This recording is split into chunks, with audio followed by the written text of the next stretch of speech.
Chapter 1 The Well of the Ultimate. You are listening at Novel Full. Audio. In the dead of night, rain was pouring from the sky.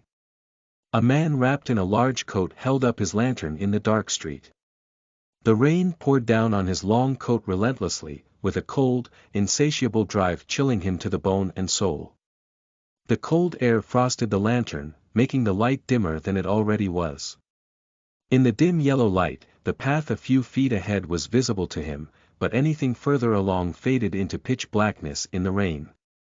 The surroundings were distorted by the rain and darkness. Only when lightning struck could the towering castle be revealed. Stone statues of beasts covered in green moss sat on the rainspout, rainwater streaming out from their mouths. When the lantern was held up, the man's face was also faintly illuminated. He was an old-looking man with emerald eyes and a silver beard. There was a sense of abnormality in the air. A twisted weirdness lurked in the rain falling to the ground, in the lightning that cracked through the clouds, and in the deep breaths that the old man let out. There was not a single sound anywhere. In this world of silence, even the realness of breaths and heartbeats were fading as time passed. Not even a coward would fear this world, because all fear had already been frozen by the dead silence. Gaius had been here many times before, but each time, he felt Ruined City was assimilating him, making him as cold as the city. Turning him into a walking corpse. This dead silence may not even be a good place for a ghost to live. When he raised his head to take a deep breath, he could feel all the invisible beings that filled the city. They were the ether that roamed the atmosphere and the earth. Ether resonated within his internal organs, and harshly pulled away all existing sound. When he looked down, he could see the rain water on the ground flowing with ether. Among the waves and streams, the ether spread out beautifully like eastern silk laid before his feet, flowing to the end of the darkness. This was a gorgeous, extravagant cage. Sound was devoured in this city by the enchantment, a magical force field. Ether slept here eternally. Not even the musicians that understood the heavens and earth could communicate with it. This was the Wormrest enchantment. In the silence, Gaius raised his head suddenly. He felt a presence approaching. The darkness thickened. Through the twisted screen of rain, the darkness looked as if it were a living being.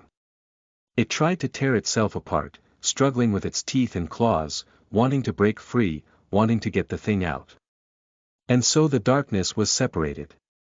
In this silence, the rain and the wind blew wildly. Gray shadows emerged from the darkness. The color was like boiled lime, or the sharp edges and corners of a marble. There had been 30.1 of them when they set off, but only 9 came back, their gray robes almost completely covered with blood. The leader staggered, his hands holding a slender object. It was wrapped in a dirty white cloth, supporting his body so he did not fall. When Gaius saw him, he could not help but take a step back. Half of his face was charred. The wound had not yet healed, white and clammy from the rain. Water dripped from the side of his face. Even the droplets had a faint tint of blood. Hein, he mumbled in dismay, but suddenly realized that he could not make any sound. Hein made an effort to pull the corner of his mouth up, as if he were smiling. This man was once known to have the face of an angel, but now it was as hideous as the Azura in hell. There was no time for Gaius to say anything. He turned in a rush to save time, and pushed open the door of the fortress. For a moment, he watched behind Hein carefully. Behind Hein, the gray friars stood silently, carrying something large and heavy. The object they carried was wrapped in layers of white cloth, revealing only a sharp edge. Gaius felt a sting in his eyes, and did not dare look again. The door closed silently, devouring the trail of the group. Lightning flashed in the clouds and on the fort. The stone beasts stared at the sky, their grinning mouths almost sneering. The creeping wind blew from the darkness as if it were walking into the underworld. They walked down as if there was no end. The torch on the wall illuminated the long corridor. Gaius led the way in the front. The heavy copper keys shook at his waist but made no sound when they collided. As the key twisted, the sixth black iron door opened. Every time, Gaius could feel the bronze hub in friction with the huge structure behind the door. There was a violent tremble, like a key going into his own body, attempting to completely destroy his weary bones. With every step he took, he could not help but want to look back at the thing Hein carried. That thing was calling to him, telling him to turn around quickly, to look carefully, and imprint its image into his eyes. Immersed by the object's call, his mind was shaken up. It was like an invisible hand was pulling at his soul from within his body, softly urging, "Turn around." The voice said, "Come and turn around quick. Look at me. Look at me now. Look at me." He trembled as the silent murmur summoning him spoke relentlessly, echoing in his ears. He felt a hand on his shoulders, calming down his wildly beating heart.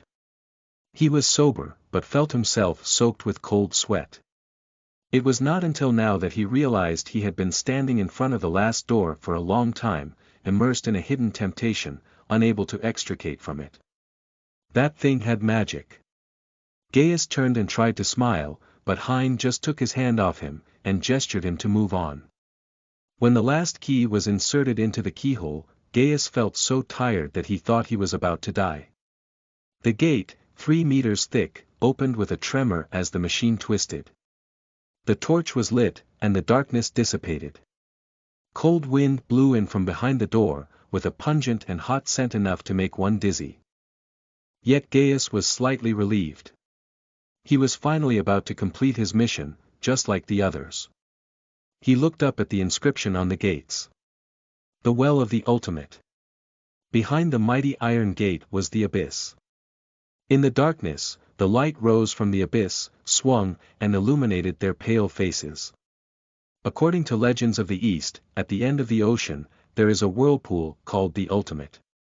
It is the remains of the last world after its demise, representing death. The fallen stars and the dead waters converged in the whirlpool, into the endless darkness, never to be recovered again. But if only darkness existed within the Ultimate, where did this light come from? It seemed able to burn the world. Blazing light burned in the black abyss. Like silver and gold melted together, or hot copper and hot iron rolling in the kettle, the light converged into a whirlpool, forever twisting.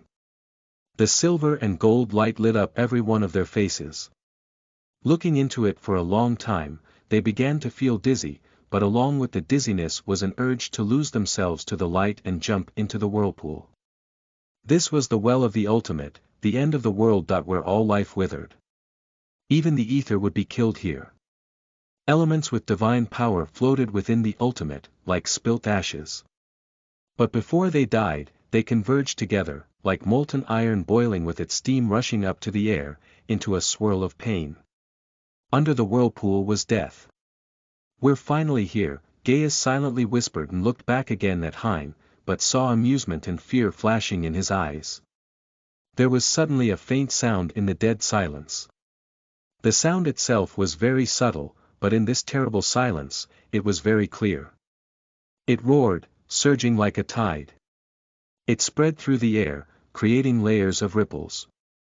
On the shoulders of the friars in grey, under the layers, that thing was breathing. Gaius and Hein's faces froze in shock. They turned back, only to see the following scene. Among the injured friars in grey, one friar had suddenly collapsed and slumped to the ground. Just a swift moment beneath the ripples and his face had been crushed. His body collapsed to the floor like falling gravel. There was no blood on the ground because all the blood had vaporized and merged into the breathing sound. Thus, the breathing sounds became a raging tsunami. Boom!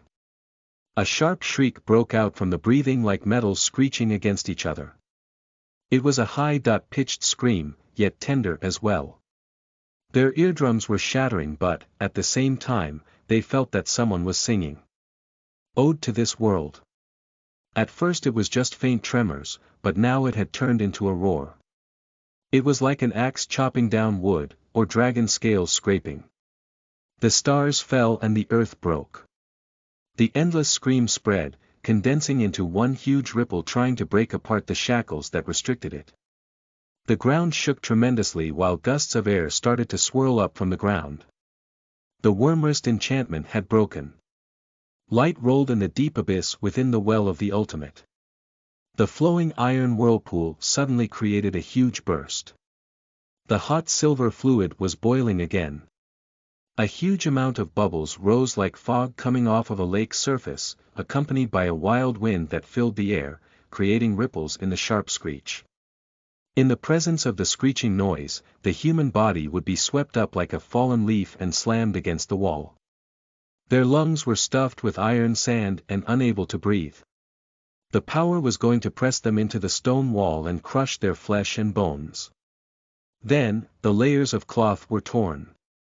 In a spinning illusion, Gaius felt his mind go blank, but he finally saw that thing's shape. It was a steel coffin.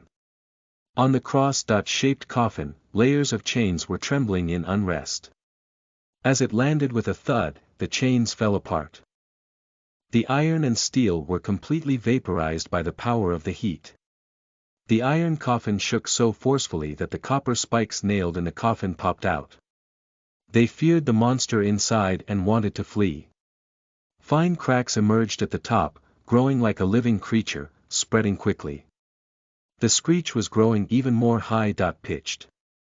Screams, like the hands of demons, turned the friars into bloody flesh slapped onto the wall one by one. But the terrifying pressure bounced off Hein's body. When Hein looked up, his eyes flashed with a golden fire. As if the gods had taken over his body, he broke the bond and crawled toward the iron coffin with incredible speed as if he was falling into the ultimate. He whispered something, and suddenly pressed his hands directly onto the iron coffin. After a moment the screech disappeared. The momentary silence seemed to last forever, but then the screech broke out 1,000 times stronger. The terrible tremor took a physical shape and drove from his arm into his body. The skin on his arms cracked, blood splashed out but vaporized in the twisted wind. Some blood got into the gap in the iron coffin, disappearing without a trace. First his palm, then his arm, and then the last half of the body. Hein's body withered quickly. He began to dry out, and his life was about to be exhausted as his blood was drawn from him. He struggled to look back at Gaius.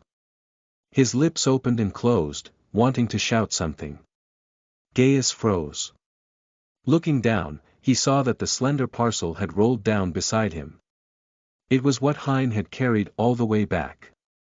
With all the shock and tumbling it had endured, its covering had been removed, revealing the holy object inside. Like a spear made with raw iron materials, it was rough and wild.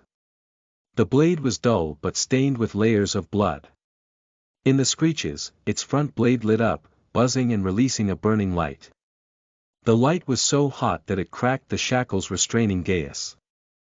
He used all his power to bend down, and clenched the spear. For a moment, he felt an infinite power rush into his body, and along with it he gained courage. The frightening roar disappeared. His ears could only hear his heart beating like rolling thunder. Divine power filled his body, boiling his blood. His heart almost burst, and he was obsessed with the feeling that he wanted to release it all. If iron was in front of him, he would break it. If a dragon was in front of him, he would drive a spear right through it. If his enemies were in front of him, he would tear them to their very last bone. If a god stood before him, his consciousness was dominated by this power. He stood up involuntarily, and moved forward 7 steps, his footsteps printing into the stone beneath him. Now he was standing in front of the enemy. The iron coffin shook endlessly. He glared at the cracks on the iron coffin, glared at the darkness within. His hands clenched the spear, and he gathered all his strength and courage. He stabbed the coffin with the spear. There was a sound like a bubble bursting. As if the iron coffin had been just a phantom, the spear drove down effortlessly between the cracks, piercing the darkness, stabbing all the way through to the other end. As if it was an illusion, he heard a sad cry, like the sorrow of a giant dragon before falling to its death. Within the sorrowful cry, the screeching stopped abruptly and the dancing in sparkling ether suddenly stilled. Then the cry condensed, turned into a raging storm and dropped back into the deep ultimate. Silence swept back, and the iron coffin once again fell into stillness. The power that had filled him disappeared. Gaius stumbled back to help Hein up. This burly man had now withered into a baby. Broken at the touch, he turned to ashes. Only his head remained and fell to the ground, his withered eyes staring at Gaius. He had died. Gaius closed his eyes and turned to the iron coffin. Like a child trying to reach a tall tree, the old man struggled to push the iron coffin, squeezing every drop of strength out of his bones. Little by little, he moved it towards the deeper ultimate. Exhausting his last bit of power, he pushed it into the boiling iron flow of the ultimate's whirlpool. As the iron coffin fell, it rolled through the air and was immersed in the whirlpool. The thick sword still deeply penetrated in the iron coffin sank to death along with it. In its last moments, he saw the horrifying totem engraved on the coffin. As if it had walked straight out of a nightmare, the totem had a face made of brass and a body of black iron. It had 3 skulls, with traces of birds, beasts, and humans. It was bulky and hideous, with countless arms holding flames, ice, disease, knives, axes, and bones. Obviously, it did not resemble the human form, but somehow the totem was so beautiful. So perfect that it was frightening. It was a creation from mythology. The son of God and mother of earth, it was a demigod filled with hatred and strength, the Hecatoncheir. When Gaius came out from the ruins of the city, he heard the sound of ocean waves. Perhaps he had been in silence for too long, but even the sound of the waves was salvation. In the cold rain, a carriage waited quietly in the dark. The man in the car waved to him. He froze for a moment, then got into the carriage. It took him on the returning path. The carriage was very warm inside. It had an underlying infused scent and very intricate, beautiful decorations. But he still felt a coldness surrounding him that he could not shake loose. The man sitting opposite him handed over a personal heater. He felt the essence of its precious warmth, but his face was still very pale. Welcome back to Earth. The white-haired Eastern man brightened the light, illuminating his face. Like all Eastern noblemen, Bai Heng wore a silk robe, with a faintly embroidered pattern made of silver silk threads. This kind of mark was like a flame. Both majestic and arrogant. Apart from the white hair, Bai Heng looked young and vigorous, with no wrinkles on his face whatsoever. Only when looking at his eyes did Gaius feel that this guy was really as old as he was. When did you come? Gaius whispered. I came right after you, but always a step behind. I was only able to see from afar. Bai Heng lowered his gaze. The lingering fear in his heart had not disappeared with time. Just looking at it shook my mind and soul. It really made me feel hopeless. Nothing to feel hopeless about, Gaius whispered in a low voice. He remembered the face of Hein, with his withered skull and dried-up eyes. He started to look bleak. Wasn't paying the price all we were ever able to do since the very start? I am afraid we cannot afford to pay that price, Bai Heng also whispered. We have lost dozens of musicians. The dragon-slaying spear was given the name Street Point George, just to deal with the Hecatoncheir's sleepy murmurs. To those monsters, humankind's struggle to fight back must have looked funny, I suppose. Like ants, their deaths had no value. Gaius was silent. After a long time, he sighed softly.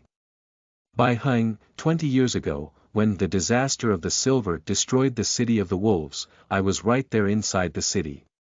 Oh. Bai Heng was surprised for a moment. At that time I stood on the city wall and watched it emerge from afar, the waves spread to every corner of heaven and earth with a magnificent neon light. It was really very beautiful. So, rest assured, that magnificent destruction will make people feel that it's not a pity to be buried with. Bai Heng was stunned, but then suddenly he laughed softly. Humans are indeed ridiculous. Hearing that they can die a prettier death can make them feel less regretful about dying. So, we should first worry about the problems of the living for now. Gaius closed his eyes and recited the dogma, fear and respect the ether. Baiheng fell into silence. The silence continued until the carriage stopped. Outside the carriage was a port where a ship was waiting to set sail in the rainy night. Even with the window in the way, Gaius could hear the sound of the ocean waves. He had left the lands of the Wormrest enchantment, the world was full of sound again. Having been in silence for so long, he was grateful to hear the noisy waves that he heard in his everyday life. Gaius could not help but look back to the faraway land. Yet nothing could be made out in the faraway darkness. So we part ways here. His Holiness, the Pope, is waiting on my report, Gaius said. He got off and looked back at the carriage. Are you going back to the east? Yes. After all, there's a considerably proud and arrogant empress at home. Baiheng sighed, if I am not there, who's to say she's not wreaking some havoc? Gaius laughed. It must be hard being a treacherous minister, Baiheng. It's Regent, Baiheng carefully corrected him. Well, goodbye, Mr. Regent, sir. Goodbye, Duke Gaius, Your Highness, Baiheng said. The carriage door closed. In the rain, Gaius stared quietly at the man's carriage disappearing into the rain.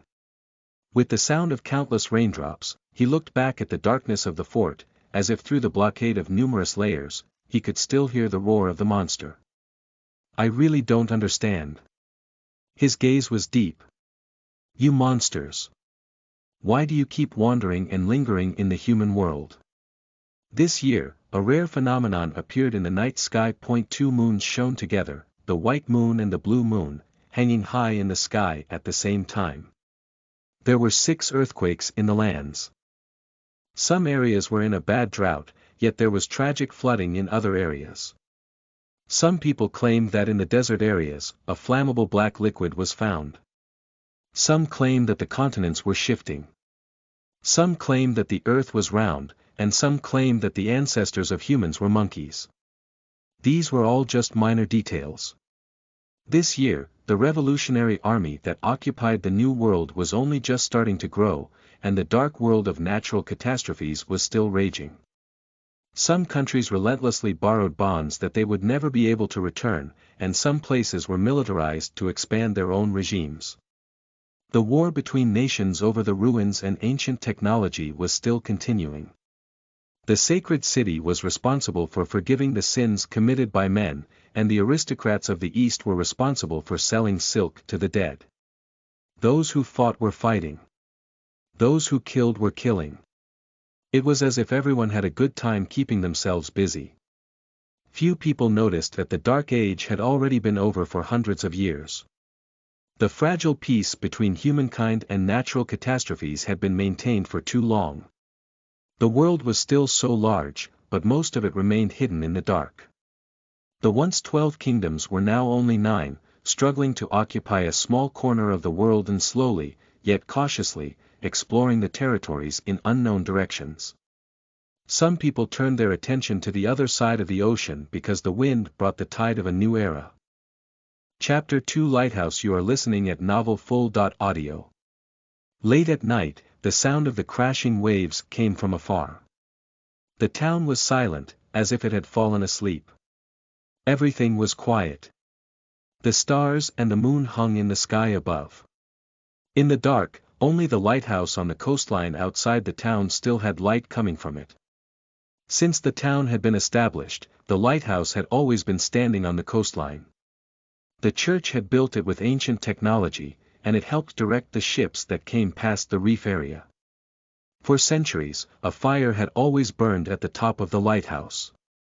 The fire burned on ether's powers, releasing a blindingly harsh light.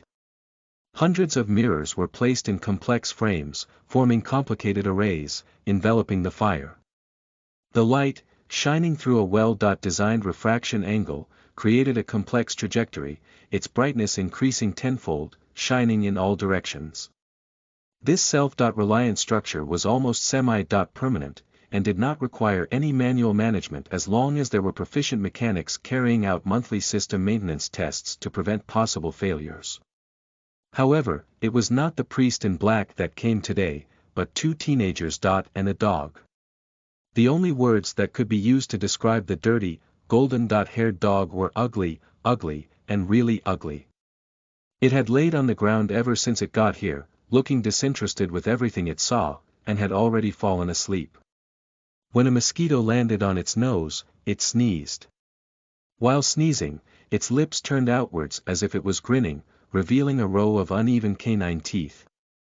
Beside it, a teenager with fair blonde hair leaned back against the wall, focused on shredding chicken meat with his bare hands. The chicken was savagely torn piece by piece, stuffed into his mouth, then carefully chewed. He ate in a slow and serious manner, making people think that he was not hungry and just wanted to spend time eating. He was handsome, but when he laughed his looks gave others the impression that he was a bad person.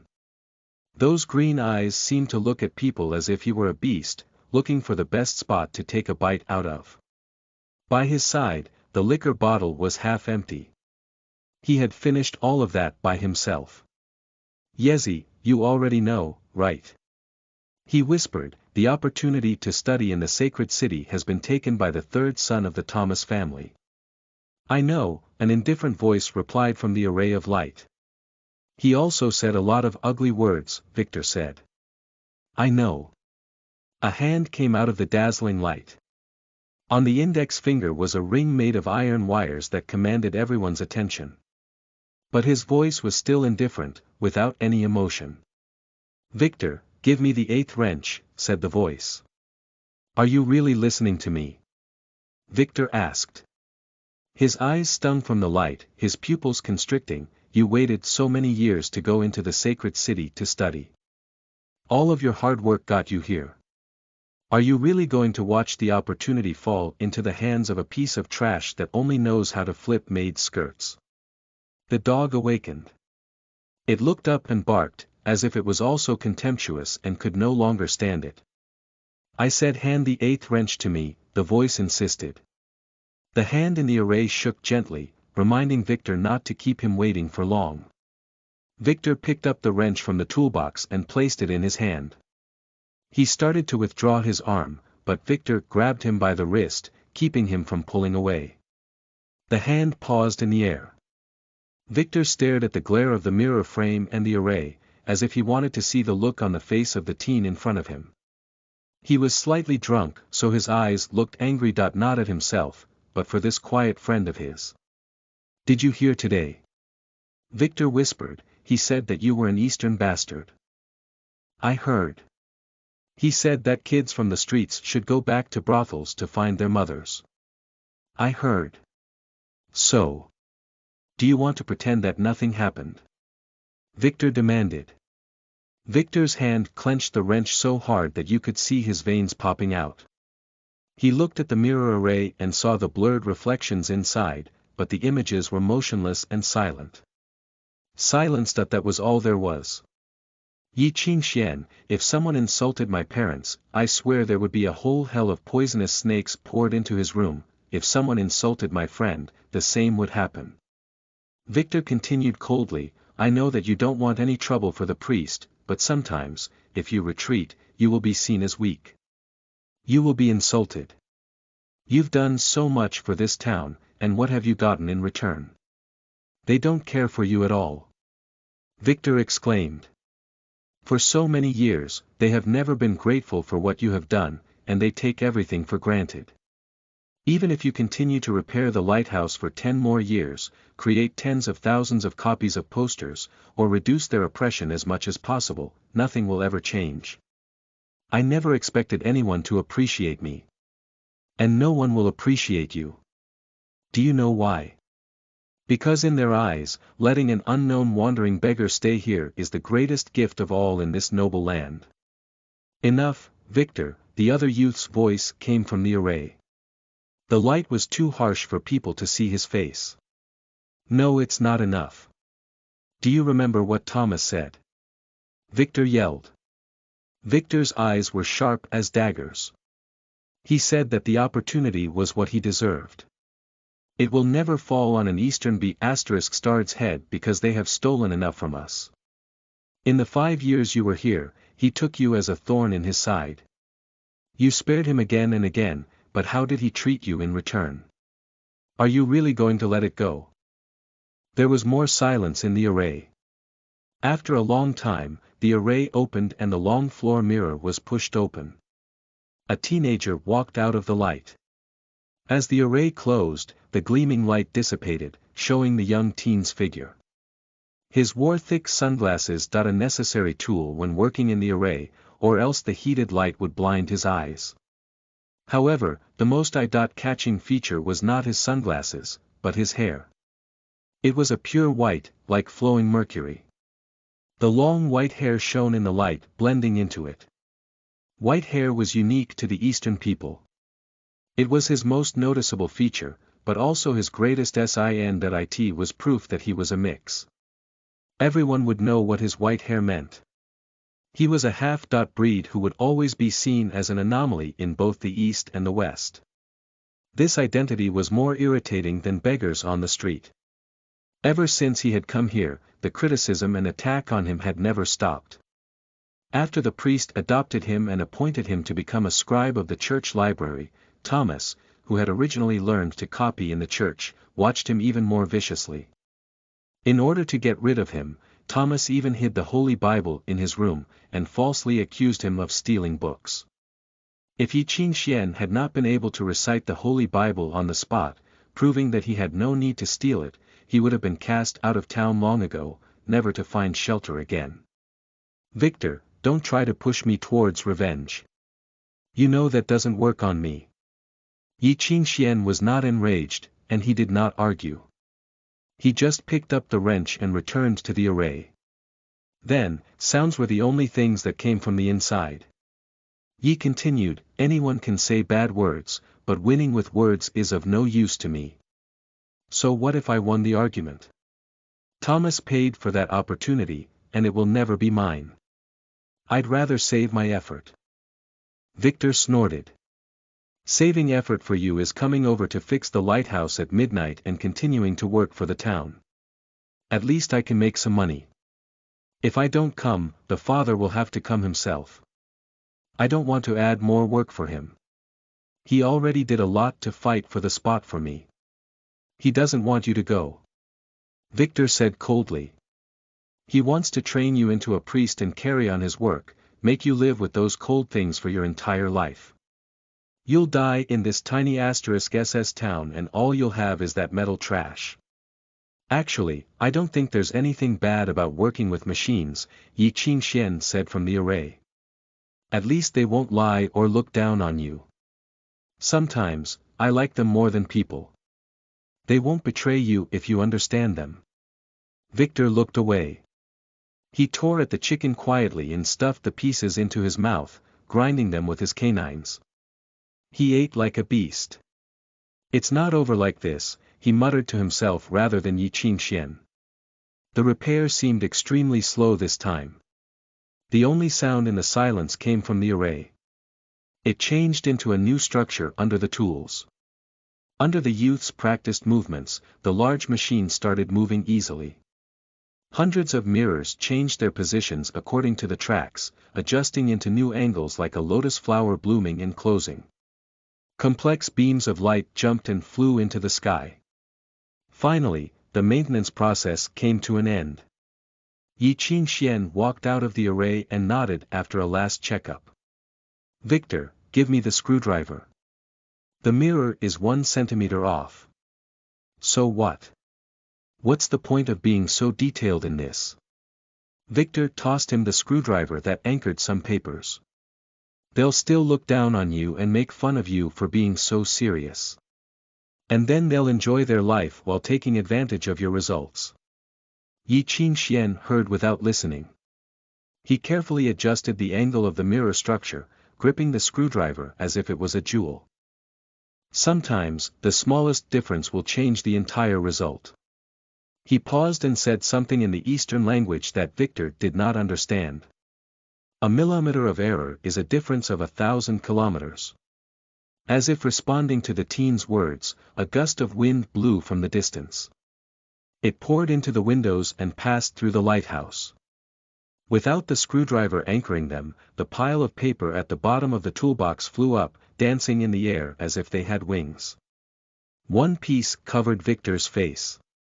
He quickly grabbed it to tear it apart. But when he saw the diagram on it, he froze. Yi Qingxian had drawn a diagram of the mirror array on the white paper. The picture was different from the original structure. New tracks were marked and compared to the original, there was nothing alike. The original structure had been destroyed and the pre-design tracks by the priests had been ruined. This complex system was no longer after this adjustment.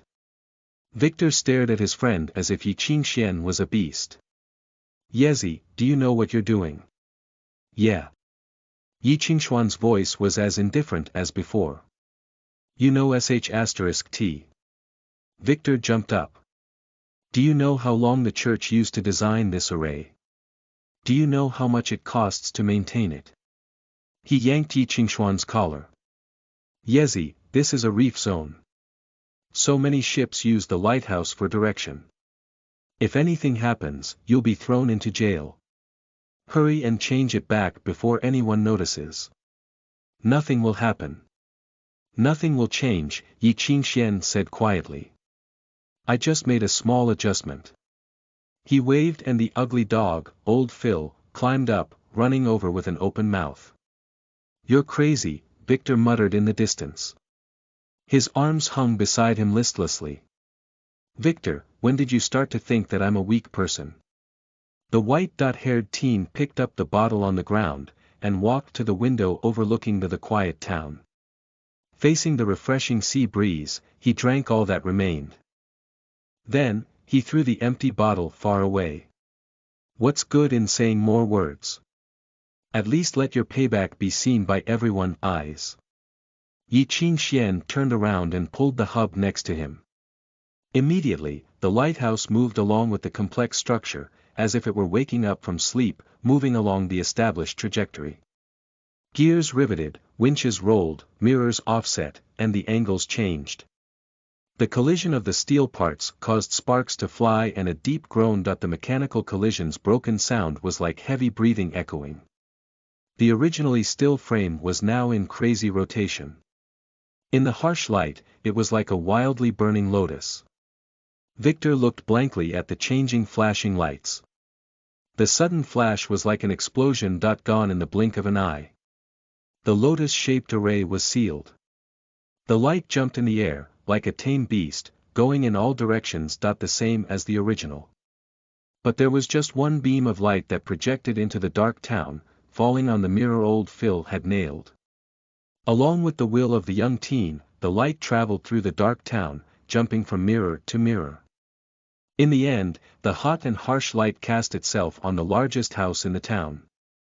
It was like a light that came down from heaven. In the middle of the town, the bell trembled, as if rung in anger. Underneath it, a snarling dog bit the rope, struggling to shake the bell. The sharp, loud noise awakened the quiet town. People awakened from their sleep and got out of their beds. In a panic, they ran to the window, looking at the street. There was no beast that broke into the town, nor any bandits that broke into any house. Nothing seemed to have happened. Only the sound of the alarm echoed, and a holy light fell from the sky onto the Thomas's house. In the town, the awoken residents suddenly became noisy.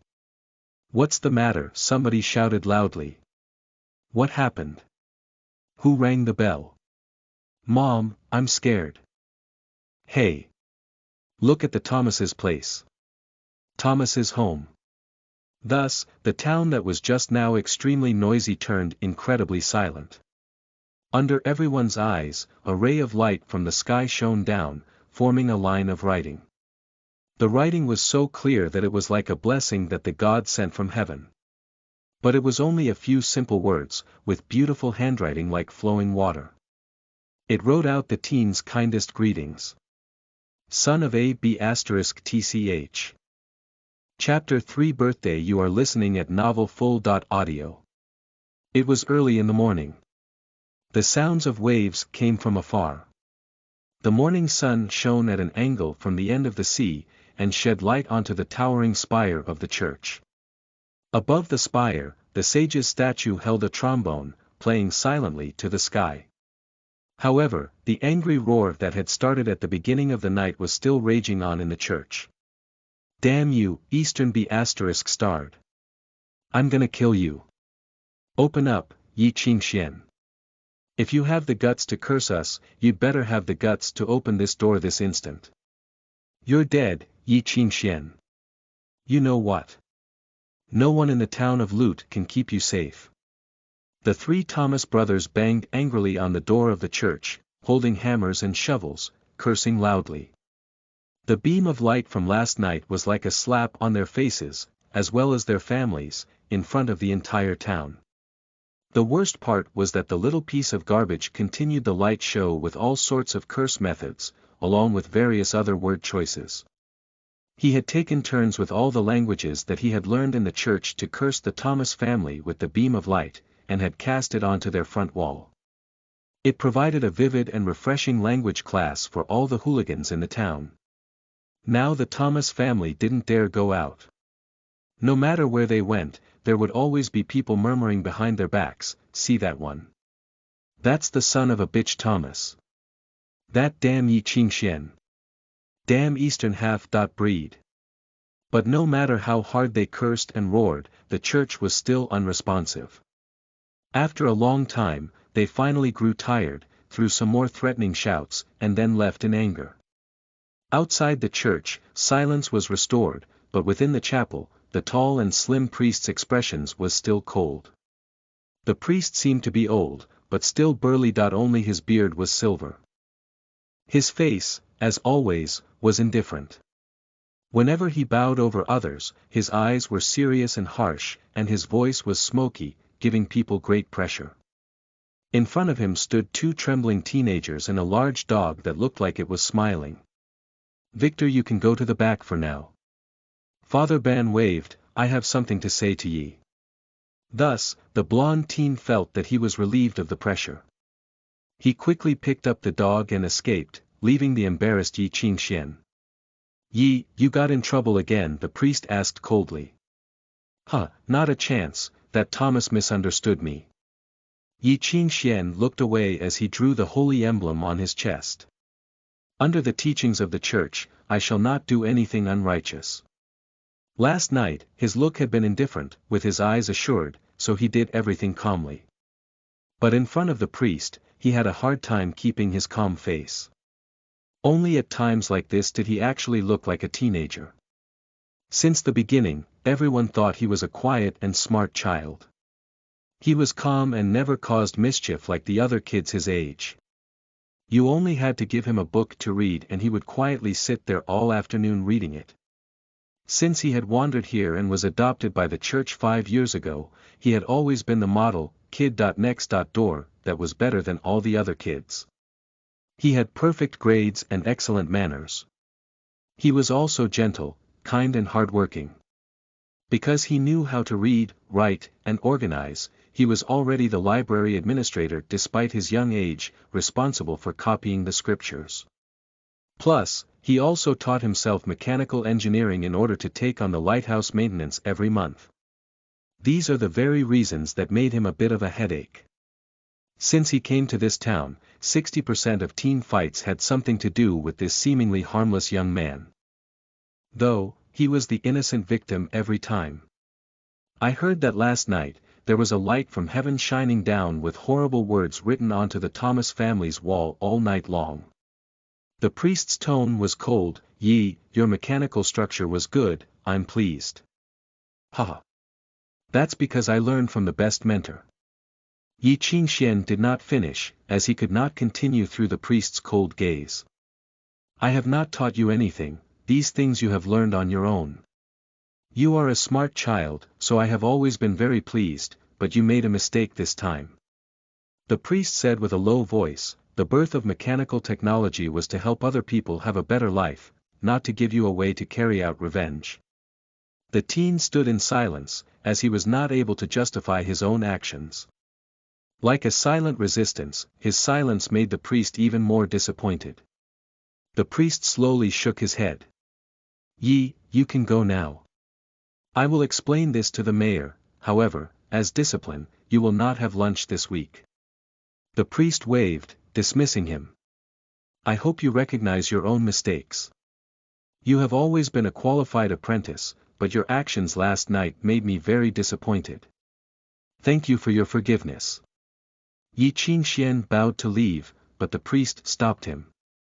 He turned his head and saw the priest's iron-gray eyes staring at him. Yi, never mess with the lighthouse again. The voice of the priest was still cold, with no concern nor compassion, the same as always. If someone insults your parents, you can come find me. Yi Qingxian was stunned for a moment, and scratched his head, then let out an embarrassing laugh. No thanks. He then whispered to himself, why bother adults with childish things? In the backyard of the church, next to the fountain, Victor saw his friend coming back in low spirits. He cracked up, laughing with joy. Hey, Yezi, finished getting a lesson in discipline. How was it? He and Yi Qingxian were both orphans raised by the church. Victor had it better though, because he was at least half local. His father was said to have been a lord who tried to commit suicide because of poor investments and bankruptcy. The huge debt had left Victor wandering the streets, where only the church would take him in. But 2 years later, Victor moved out due to conflicts with the priest. Now, he used his own fists to gain the position of a pier manager, who pumped water for people to make his living. His days were happy and simple, free from the troubles of learning transcribing skills or theology. Occasionally, Yi Qingxian came to him, and Victor would leave his job to help him cause trouble or fight together. Sometimes he gloated about not getting in trouble with the priest. For example, he imitated the expression and tone of the priest now, pointing at Yi Qingxian and saying, I'm gonna hang you up, sinful child, and hit you, then you'd have been killed many times. No way, I run really fast. He'd never get to me. Victor proudly arched an eyebrow. Honestly, the priest's rules have long been outdated. You're the only one that listens to that huckster talk. In this world, if you want to do big things and succeed, counting on the teachings of God won't be of any help. Old Phil, do you think I'm right? The big dog was awakened by Victor's strokes, and used his tail to hit him since he was annoyed. Victor, who had suddenly noticed his mistake, massaged the dog to flatter him. Don't be angry. Don't be angry, I know you own all the credit. Old Phil was disturbed so badly that it could not go back to sleep. It rolled its eyes at the two teens, got up, jumped into the fountain, and rolled around. It quickly climbed out, splashing water droplets onto the faces of the two next to it. Finally satisfied, it wagged its tail in an elegant manner, like an emperor coming out from his hot bath. The whole process was amazingly natural and as easy as drifting clouds or flowing water. Old Phil is looking better by the day. Where'd he learn all these expressions? Yi Qingxian asked. How should I know? He looked like that when I was 10 and saw him for the first time. Indeed, Yi Qingxian had been really wondering for quite some time, where did it get that temperament? It was not good looking, its fur was everywhere, and its eyes and expressions had an air of arrogance that you could only see in some Anglo ministers. It walked like a king in his palace, with its chest out and its head high, inexplicably majestic and dignified. One could hardly ignore it. At least Yi Qingxian and Victor couldn't. The two who were bitten once dared not to do it again. All right, I'll have to go first. I won't disturb you anymore. Victor got up from the ground and tapped Yi Qingxian on his shoulder. Some newcomers came. It seemed that they wouldn't like to listen. I will have to reason things out to them. Don't keep fighting. Come back to work in the church. No thanks. I really can't get along with the priest. Victor skillfully climbed the wall and waved Yi goodbye. On the wall, he suddenly remembered something, turned, and waved, one thing, Yezi. What? Happy birthday. I'm poor, so I can't buy you a gift. Yi Qingxian helplessly shook his head. Then I'll wait for a gift from you when you have succeeded and become famous. Then you'll have to wait a few years. Victor grinned and jumped over the wall. His voice reached over from afar, relax. I won't keep you waiting for too long. Silence in the backyard was once again restored, only the birds whispered in the trees. Yi Qingxian looked up to the sky and raised his hand. He turned the ring on his index finger towards the sun. It glittered brightly, lighting up the eyes of the young man. Little Yezi, happy birthday. He laughed softly. Right next to him, an old and ugly yellow dog tapped him with its tail, as if it was beating out the tune for his silent birthday song. I wish you a happy birthday, although this birthday is not happy. It was Yi Qingxuan's 17th birthday today. It also marked the 5th year since he came to the town. His Eastern descent was actually quite rare in the entirety of the Anglo Kingdom. His standard Eastern white hair and black eyes attracted people's attention no matter where he went. Fortunately, in this world, more bizarre and strange hair and eye colors existed. Having white hair made some people call him an Eastern orphan, but that was all. Some rude people would call him a bastard. But these were only a few people, especially after Victor went to live outside of the church. When the retaliation and fights were over, they had to do their jobs. For example, he was now working in the church as a scribe. The work for today was to copy the monthly papers in the church sent to the prayer room from the sacred city. Every month, the sacred city would collect news and information, then send them to churches in different places through special links that were connected by ether. These messages were basically as thick as half of a book when compiled together. Among them was information about the rates of gold and national currencies, the progress of the development of relics from the Dark Ages, the latest disasters, the local outbreak of the results of the war, and the movements of some musicians. What Yi Qingxian needed to do was to use the translating codes to translate the monthly news. He also needed to pick out news that could be published, copy it, and post it on the bulletin board. Today, he was so shocked that he stopped at the first page. King of Black, Bach. He looked down at the code, a new record. In the monthly reports, the mysterious Mr. Bach had appeared in the southern desert area, and stopped in front of the catastrophe behemoth. 2 months ago, the church predicted that the calamity would once again be reborn from the dark world and would be ready to sweep across the territories of mankind. But no one thought this duel would come so fast. The battle lasted for half an hour, then the king of the storm, Bahamut, was once again defeated and returned to the dark world to sleep. Yet, Mr. Bach left only a short message and disappeared without trace, leaving countless musicians who had rushed to the death desert with sighs of regret. Unfortunately, they had missed the strongest. Bach, this was a holy name from the Dark Age. Only the strongest, most recognized contemporary Western musicians could get the glory of this title. They were called the King of Black of the Three Kings. Between the three kings, the holy name, Beethoven, the King of the Red, could only be inherited among the popes. Mozart, King of the Yellow, had always been passed down a family. Only Bach, King of Black, was accessible to the musicians who expected to win the crown. Only the strongest could earn such a glory. In history, the three kings made their first appearance hundreds of years ago when the Mother of Darkness crusade was happening. After the war was over, the Mother of the Darkness was expelled to the ice field of the North Sea, far away from the human hinterland. At that time, Mathau's Passion, Destiny, and Requiem mobilized an unprecedented mass of ether, thus dividing the whole plane into three. On that day, the whole world was able to hear the grandeur of the coming of the angels of God. The aftermath of the war, half a month after the tsunami went to the east, almost sank Yingzhou Island into the sea, creating a new island along the western border. Later, this was called the Eastern Overseas Enclave, Yunlu, the Tower of Clouds. Until now, hundreds of years after the Dark Age had ended, countless musicians fought forward, but the three kings were still the undisputed human guardians. Yi, do not be distracted. A cold voice came from behind him. The fascinated teenager had awoken from his daydream. Father Ban was standing behind him. Your work today is not finished yet. Oh, okay. Yi Qingxian smiled in embarrassment. He dipped his quill in some ink and began to continue.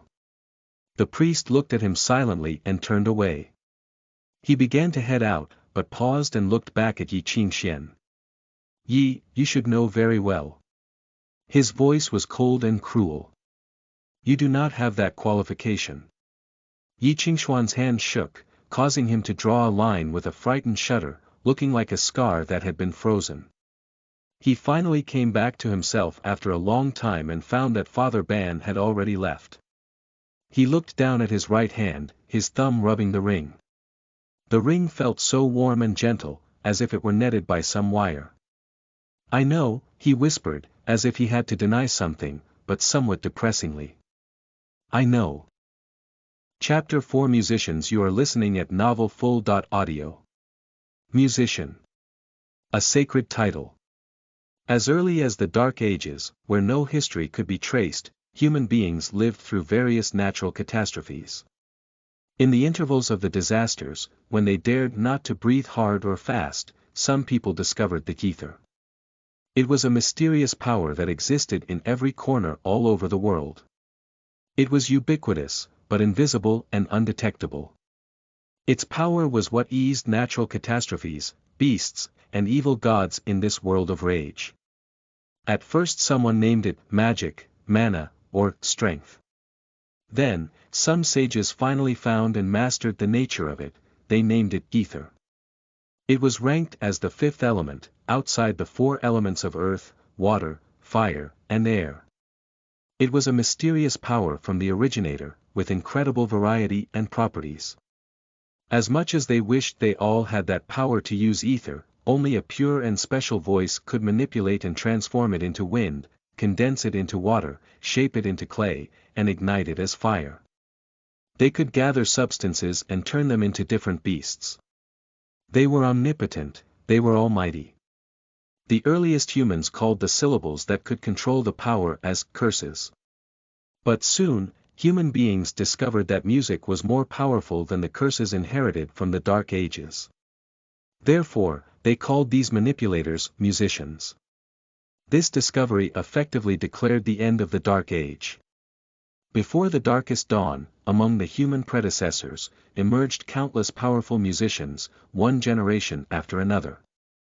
By discovering ancient music or creating new classics, they started the Golden Era, the Renaissance. For 500 years, human beings halted natural catastrophes. Slowly, they expanded their territory. Little by little, they marched on, into the distant dark world. Yezi, in the future you will become a musician. One of the best ones. Someone once said this to Yi Qingxian. Now, it seemed that it had been just a joke. Yi Qingxian kept his head low, copying something silently, and stopped his reminiscing. He knew that he had no qualifications. Whether you used instruments or simply sang, musicians had to undergo rigorous training education in order to learn how to control their own breathing and breaths to ensure careful induction and sense of the ether. Sense. Yi Qingxian suddenly chuckled with his husky voice. Before the age of 10, he had surprised all the musicians with his gift. He was considered to have been born with the talent to resonate with ether as if they were one. But at the age of 10, after running a high fever, he seemed to have lost the ability to sense ether. Not even once. Through the passing years, the genius that his father had proclaimed had become a wandering bum. The road to become a musician was cut off. What was left were only some unrealistic fantasies. Fate will guide the way. He lowered his head and stared silently at the ciphertext of the monthly newspaper. After the end of the catastrophe Bahamut crusade, Mr. Bach's answer for the next destination came from the words of the Holy Bible. This sentence came from Aeneas, the first-generation Roman king who established the city of wolves, who later entered the sacred city as the Holy Spirit of Jupiter. Aeneas became a musician at the age of 18. He was inspired by the originator and went to the dark world alone. 30 years later, he established the city of wolves by himself, and was bestowed the title of Holy Spirit after he died. Those were the words he left on his deathbed. He always believed that what he had simply followed the arrangements of fate. But did fate really guide the way? If so, how could the city of wolves be ruined by catastrophe 200 years later? Bedo Dem agonized by these thoughts, Yi Qingxian bowed his head and started working again. At the door, the shadow that watched him quietly was already gone, leaving behind a weak sigh. That's all for today. After finishing the manuscript, the priest suddenly said, "Your efficiency is decreasing." Yi Qingxian felt a headache as soon as he saw the stack of paper put aside. Although Father Ban was old, his eyes were still as sharp as ever. He picked out all the wrong letters and non-conforming parts, and asked Yi Qingxian to rewrite them the next day. This was the rule that Father Ban had laid down for him when he was given the position as a copyist. Yi Qingxuan's salary was often fully deducted because he was not familiar with the format of writing. Things had improved a lot, but it had been a long time since he could remember his salary being deducted because of writing wrong words in his copies. Yes, you are quite familiar with the Dorian's writing style. After checking his copies, Father Ban nodded. You are getting used to it quickly, and you are very talented with the words of runes. It just needs a good memory. I wouldn't be that familiar with it if I didn't do it often. I would tell you if you didn't do a good job. There is no need to be modest. How are you doing with the clerical standard writing I taught you the other day? The priest asked. I practiced often and learned quite a bit. Very good. This writing format and font is the most commonly used one for clerical business letterheads, and it will be very helpful in your future. Father Ban handed the manuscripts back to him. There is a dictionary on the table, you can take it with you. Enough for today. Tomorrow, you can start to copy the Trinity Hadith. With that, the priest beckoned for him to leave. Yi Qingxian could not help but giving a bitter smile. Father, I am only a copyist. Are you going to train me to be a monk? There's nothing wrong with that. Father Ban looked at him. It is not impossible to be assigned to a good parish with your ability and become an assistant bishop before the age of 40. I have not gotten married yet. Only the cardinal is required to be free from desires, but he can still find a secret lover. Father Ban paused for a moment, and looked at Yi Qingxian strangely. Did I underestimate your ambition? No, not that. Yi Qingxian found it difficult to organize his wording. You see, I am an Easterner. You have Western descent, do you not? There is nothing left in the kitchen. I will go buy some food. What would you prefer to have for supper? Yi Qingxian just wanted to sneak away as soon as possible. Everything as usual. Father Ban finally bid him, remember to clean up the reception room at night. There will be guests. When Yi Qingxian finished shopping and was ready to go back to the church with his basket, it was already evening. From afar, he could see old Phil wandering around the church, excitedly and proudly scaring kids that passed by. As a hide-and-end dog, old Phil had never been fed by humans. If it could not grab enough food from Yi Qingxian, it would go foraging itself. If it was in a good mood, it would even bring him back some food. Some dead mice, rabbits, snakes, or some stranger things alike. Then, it would look at Yi Qingxian with the expression, do you think you are worthy of me if you don't eat it? Thinking of that, Yi Qingxian felt helpless. With that still in mind, he heard of a muffled sound and felt a sudden dizziness. Bang! As if something had hit the back of his head, his footsteps began to stagger. He almost fell to the ground, but then, he felt a hand pulling him up by his hair. Hey, Eastern bastard, you are really late today. A fat and smiling face appeared in front of him. It belonged to the youngest of the 3 Thomas brothers he saw that morning. This was truly a bad situation. Very bad. Martin, the youngest brother of the three, pulled his hair and dragged him into the alley, pressing his face against the wall. I can't find Victor, the little bastard. But it's good that I can find you, you bastard. Two other guys, already waiting at the corner, blocked the road to prevent him from running away. It seemed that they had been waiting for a long time. Martin, Paul, Ray, listen to me. Yi Qingxian, enduring the pain, raised his voice. Want to call for help? The eldest brother Paul ridiculed, there's no use. We're far from the church. The priest cannot hear anything from here. Do not talk to him too much. Let's first teach him a lesson. Martin's face twisted in perverse pleasure. Let the bastard know who's a real son of AB*TCH. At least he should learn to be grateful. Without their permission, without the town of Lute's mercy and blessings in accepting the beggar, this bastard would have died in the drains. But this bastard never knew how to pay his debt with gratitude. Not only did he shamelessly become the apprentice of the priest, he was even after the precious chance to receive training. You did a good job last night. Martin punched Yi Qingxuan's face hard. The victim fell to his knees.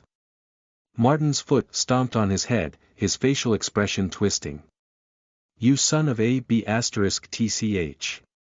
How dare you do this to me? Martin yelled, you can never beat me, understand? The chance to go to the sacred city is mine. It's only me who can become a musician. You're only a son of AB*TCH who'll rot in the drains.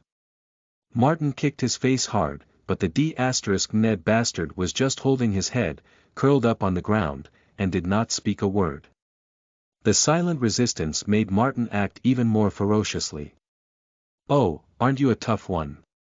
He spat at Yi Qingxuan's body and told his brothers, hold him, I want to make him pay the price. Paul and Ray laughed, pressing Yi Qingxuan's hands, and held his body against the wall. Then, Martin pulled out a dagger. Beg me. Say you are a son of a bitch and ask me to forgive you. Martin pulled his hair up and let Yi Qingxian look up at him. He put the dagger on the eyes of Yi Qingxian. Otherwise, I will write B*TCH on your face. Feeling the dagger pressed coldly on his face, Yi Qingxian froze. He wanted to struggle, but was held tightly. He stared into Martin's eyes. In the end, he finally understood what had to happen. He bowed his head, feeling humiliated. Yi Qingxian whispered, his voice getting weaker, I. Bitch, speak louder, I can't hear you. Martin leaned close, putting the dagger back on his face. Speak clearly. Let my brothers also hear. I said. Yi Qingxian took a deep breath, watching Martin, who stood so close to him, and suddenly laughed, you are all D*MN bastards. Martin was shocked for a moment. He saw Yi Qingxuan's head raised high, as if he wanted to see the stars in the dark sky, his black eyes seemed to be burning with fire. Then, he suddenly threw himself forward. Bang! Chapter 5 Martin had a good father. You are listening at novelfull.audio. Their heads collided, and at that moment, the crisp sound of the collision stunned everyone. It was like getting whacked with an iron bar. As their foreheads cracked, the spread of the pain made Yi Qingxuan's body spasm. He suddenly raised his feet, making every effort to step on Martin's face. Martin couldn't finish his sentence. His mouth was sealed by Yi Qingxuan's violent kicks. He staggered back from the heavy blow, and fell into a ditch. Paul and Ray were stunned. In shock, they turned around and saw the young man with rage in his eyes. Blood dripped from his forehead, nearly tinting his black eyes red. They felt him stomping hard like a hammer being banged on their toes. Due to the extreme pain, they released their grip, and Yi Qingxian broke free. Come on, let's see who the bastard really is. Yi Qingxian and the two elder Thomas brothers wrestled. Yi Qingxian picked up the vegetable basket from the ground, and struck their faces with all his might, ignoring the blows from their fists. As Paul and Ray fought back, he heard a scream from behind. Immediately, Yi Qingxian turned around and saw Martin with a ravenous look on his face. He had gotten up from the ground, his face bloody, eyes angry, harboring the thoughts of a madman. He thrust the dagger at the young man's heart. Go to hell. Yi Qingxian only remembered putting his arm around his chest. The dagger made a cold cut on the back of his hand, and finally went deep into the basket. Snap! The dishes were broken, and the vegetables and raw meat spilled all over the floor. Paul and Ray were shocked that they did not think that Martin had any murderous intent. Martin was also stunned. Seeming to be awakened from his rage, Martin finally understood what he had just done. In silence, he looked down at the dagger in his hands, saw the blood pooling on the back of Yi Qingxuan's hand, and his face became immensely pale. He whispered and stumbled back, incoherent. I did not that I just. His hand could not grasp the dagger. It fell on the ground, clattered, and his courage shattered. You may leave now, bastard, but I will not let you get away with this. He staggered back and fled. Paul and Ray hesitated, then got up from the ground and followed Martin.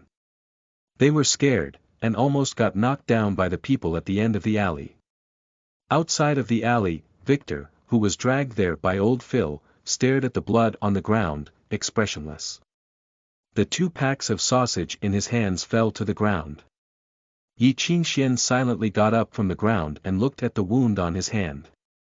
After a long silence, he asked softly, Do you have any bandages?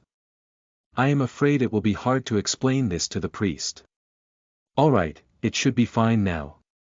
In the small alley, Victor helped Yi Qingxian wrap the wound on the back of his hand.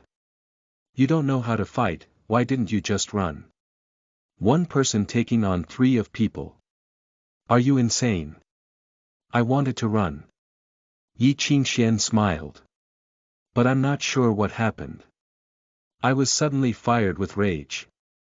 When we were kids, when did you not need my help to fight? At least pay more attention next time. If you hadn't moved so quickly, you'd have been dead right here.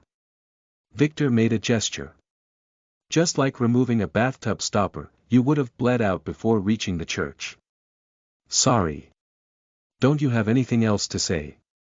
Victor threw 2 bags into the arms of Yi Qingxian. Got something good today. Take it and treat yourself. You stole again. It's called work. Since Victor had left the church, he had been working at the pier. Most people over there had sticky fingers, and often stole from the passengers or cargo ships. If discovered, they would take a beating at the very least. No worries, it was a whole box of sausage and I only took 2. No one will know. Victor took out a knife, cut a piece off, and fed old Phil. He threw more than half of the sausage into Yi Qingxuan's arms. Rare goods from Wales. A box is worth 2 silver coins. Bring it back with you, and let the priest have a taste so that he will believe Victor will succeed in the future as well. You are not going back with me? Yi Qingxian asked. The priest has always wanted you to come back. Victor was silent, and soon he shook his head. I'm not going. My life is so messed up, the priest would be angry with me if he knew. Besides, with such a good boy like you, in time, he will not remember me. What are you saying? Yi Qingxian said, agitated. Victor got up, grinning and waving. You know I'm not good at talking, do not be angry. I still have something to do tonight. Are you all right with going back to the church on your own? Victor helped Yi Qingxian up from the ground and gave old Phil a pat on the back, indicating that he should follow his master home. In silence, he watched Yi Qingxian drift further away, his smile fading little by little. He stared down at the dagger on the ground, and his green eyes turned the color of blood. Just like a beast. The color of the sky continued to get darker as the night progressed, and the street was empty. Martin was wandering in the alley, depressed. He dared not to go home. Big brother, what do we do now? His lips trembled softly as he watched Paul, his eyes full of fear. Father has ordered us not to cause him trouble. If he knew. Do not be scared. Father won't let anything happen to you. Paul's eyes were gloomy. He sneered, no one will believe a beggar's words. No one saw. Even if he says you did it, we can say that he is lying. Ray said, don't worry, I will find him tomorrow. He won't talk. Paul cracked his knuckles, remembering being pressed on the ground and beaten up by that little devil. His eyes grew ferocious. He better know his place and say nothing. Otherwise, even if something happened, no one would be on his side. But didn't Father say that the mayor will be done with his term in 2 days? As soon as Father's elected as the new mayor, no one will ever offend us because of some foreign bastard. Paul continued with a cold voice, you are leaving for the sacred city in 2 days. When you come back as a musician, you can do anything you want to him, and no one will say a word. Not even the priest could protect him. With the mention of the sacred city, the fear left Martin's eyes, as if he had found protection. His expression became calm. He raised his hand and stroked his bruises. His eyes gradually lit up. I'll repay him well, he whispered. How dare he do that to me? Ray and Paul exchanged glances, grinned, and patted Martin on the shoulder. Do not worry. When you are not here, we will take care of him, let's go. Paul put his arm around Martin's shoulder. The day after tomorrow, you will leave for the sacred city. Mother has asked the kitchen staff to prepare your favorite dishes. She has a lot to say to you. Do not let a bastard from nowhere ruin our good time. Martin nodded and smiled. It's good to have a family. Behind them in the dark alley, someone slowly said, even if you destroy the world out there, you will have nothing to fear once you get home because you have a good father. Who's there? Paul suddenly turned around. Come out. Sorry, did I interrupt your good time? In the alley, a thin shadow slowly emerged. His rusty voice croaked, think about it. With warm candlelight, a family enjoying a feast at the table, and the long legs under a maid's skirt are pleasurable as well. With such a setting, even I believe anything can be forgiven. After all, what can be more important than family? Die. Paul and Ray's faces grew fierce. They rolled up their sleeves and moved toward the alley, but the shadow did not flinch. He was not intimidated by them. Instead, he accelerated. In an instant, like a spring stretched to its limits, he burst into Paul's arms from the darkness. His fist with metal rings struck Paul's abdomen with the impact of his body. He fell slightly. This was a rare technique used in street fighting. At that instant, it was almost like the whole weight of his body had been pressed into the fist. Even a scrawny person could break 2 pieces of wood with this technique, not to mention those who did not appear so weak. For a moment, Paul rolled his eyes and bent over. Hey, L.C. The shadow sneered and raised his hand, then mercilessly struck Paul's back with the iron tiger, like a hammer hitting a bell. With a muffled sound, Paul fell to the ground. Then, the shadow stepped on Paul to jump up towards the stunned Ray, and kicked him onto the ground. Followed by 2 more kicks, he kept going until Ray was immobilized. In just a few seconds, 2 people had been incapacitated. The shadow took a breath, kicked Ray 1 more time, then spat on the ground. He wiped his mouth, and finally raised his head. In the dim moonlight, his pale and cold face was illuminated, and his green eyes shone like a beast. Victor. Martin was shocked. He immediately took a step back, and finally recognized who the shadow. I did not expect you to recognize me. I thought you had all forgotten my name since I went to the pier. Victor laughed softly, but with no joy in his voice. Don't come any closer. Martin staggered back, searching himself for something. Are you looking for this? Victor pulled out a dagger, still with dried blood on it. He looked at Martin's stunned face and laughed. He threw the dagger at him. Here. The dagger rolled in the air, drew a curvature, and fell at Martin's feet. Martin instinctively reached out to pick up, but then a black shadow rushed up. Suddenly, a hand clasped around his throat, nearly breaking his Adam's apple. The severe force around Martin's neck choking him forced him down on his knees, but someone started pulling his hair and dragged him back into the dark alley. "What do you want?" Martin was struggling on the ground and tried to speak. "Because of that bastard. I can give you money. However much you want." "No need," the voice responded coldly. "I like to take it myself." Chapter 6 Nightmare. You are listening at novelfull.audio. "No thanks, I like to take it myself."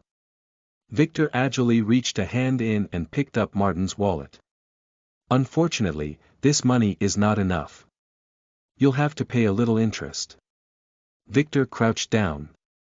He looked at Martin's fearful expression and could not help but smile. Then he reached out and grabbed Martin's wrist, looking at his palm. "Your hand looks so nice. So slender, flexible, and so white.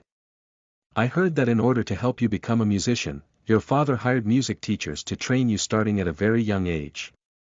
Every day you also had various hand treatments. So such beautiful hands must be very valuable, right?" Martin was stunned and his face suddenly turned pale white as he finally understood what Victor wanted to do. "You're crazy. If you dare do that, my dad will not let go of you." He screamed and struggled. "I swear that you will regret it." Victor sighed. "In fact, half an hour ago, I began to regret it already." Crunch. With a crisp, crunching sound, Martin's scream scratched the silence. In Victor's hands, Martin's pinky finger was turned abnormally up to the back of his hand, broken. "Last time, my decision to let you go was my fault." Crunch. Crunch. "I will not repeat the same mistake a second time." Crunch. Crunch. Crunch. Crunch. With the series of cracking sounds, Martin screamed at such a high pitch, he almost awakened the people in the faraway village. Victor gently let go and got up from the ground. "In another half hour, your hand won't go back to its original state, even if it is put together again." He looked down at Martin and sighed softly. "What a pity. So even if you do go to the sacred city, your hope of becoming a musician is slim, right?"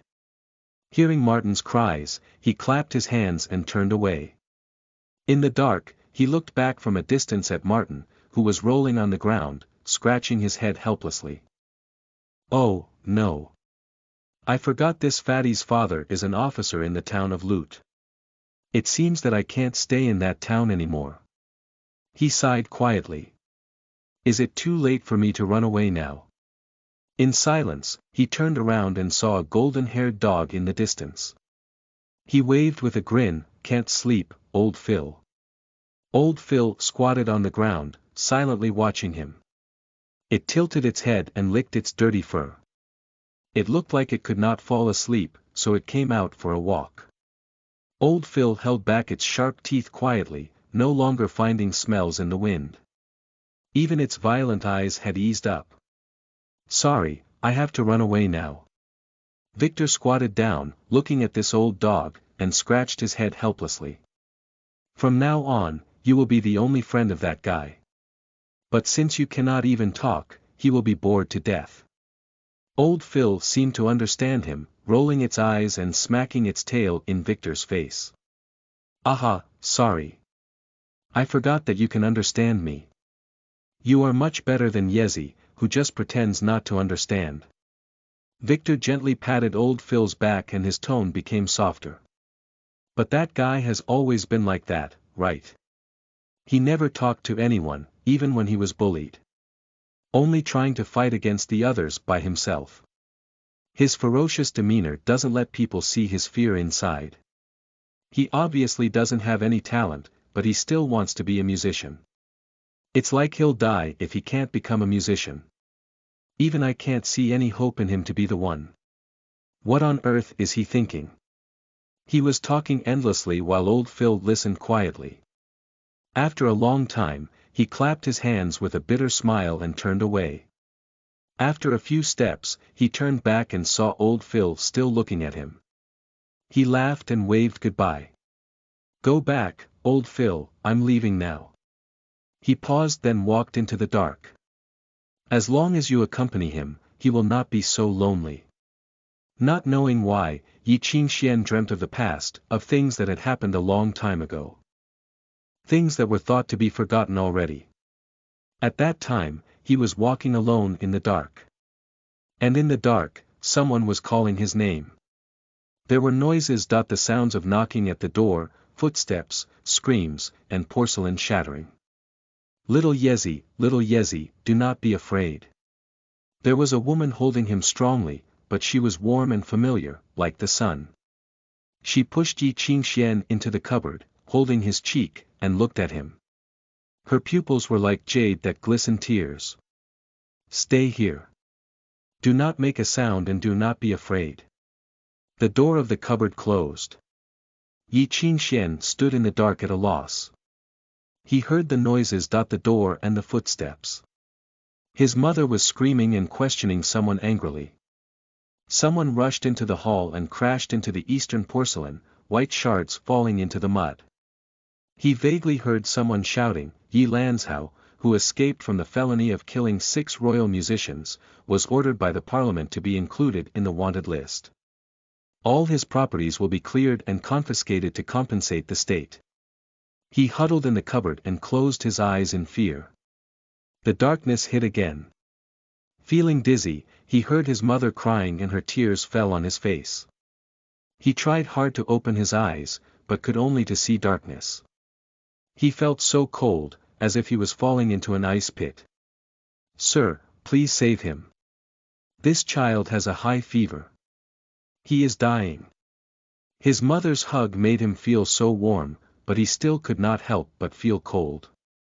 She was no longer elegant, no longer a fine lady, but a mad woman, kneeling down in the square, forcing herself to tug at every person's trousers only to be kicked away.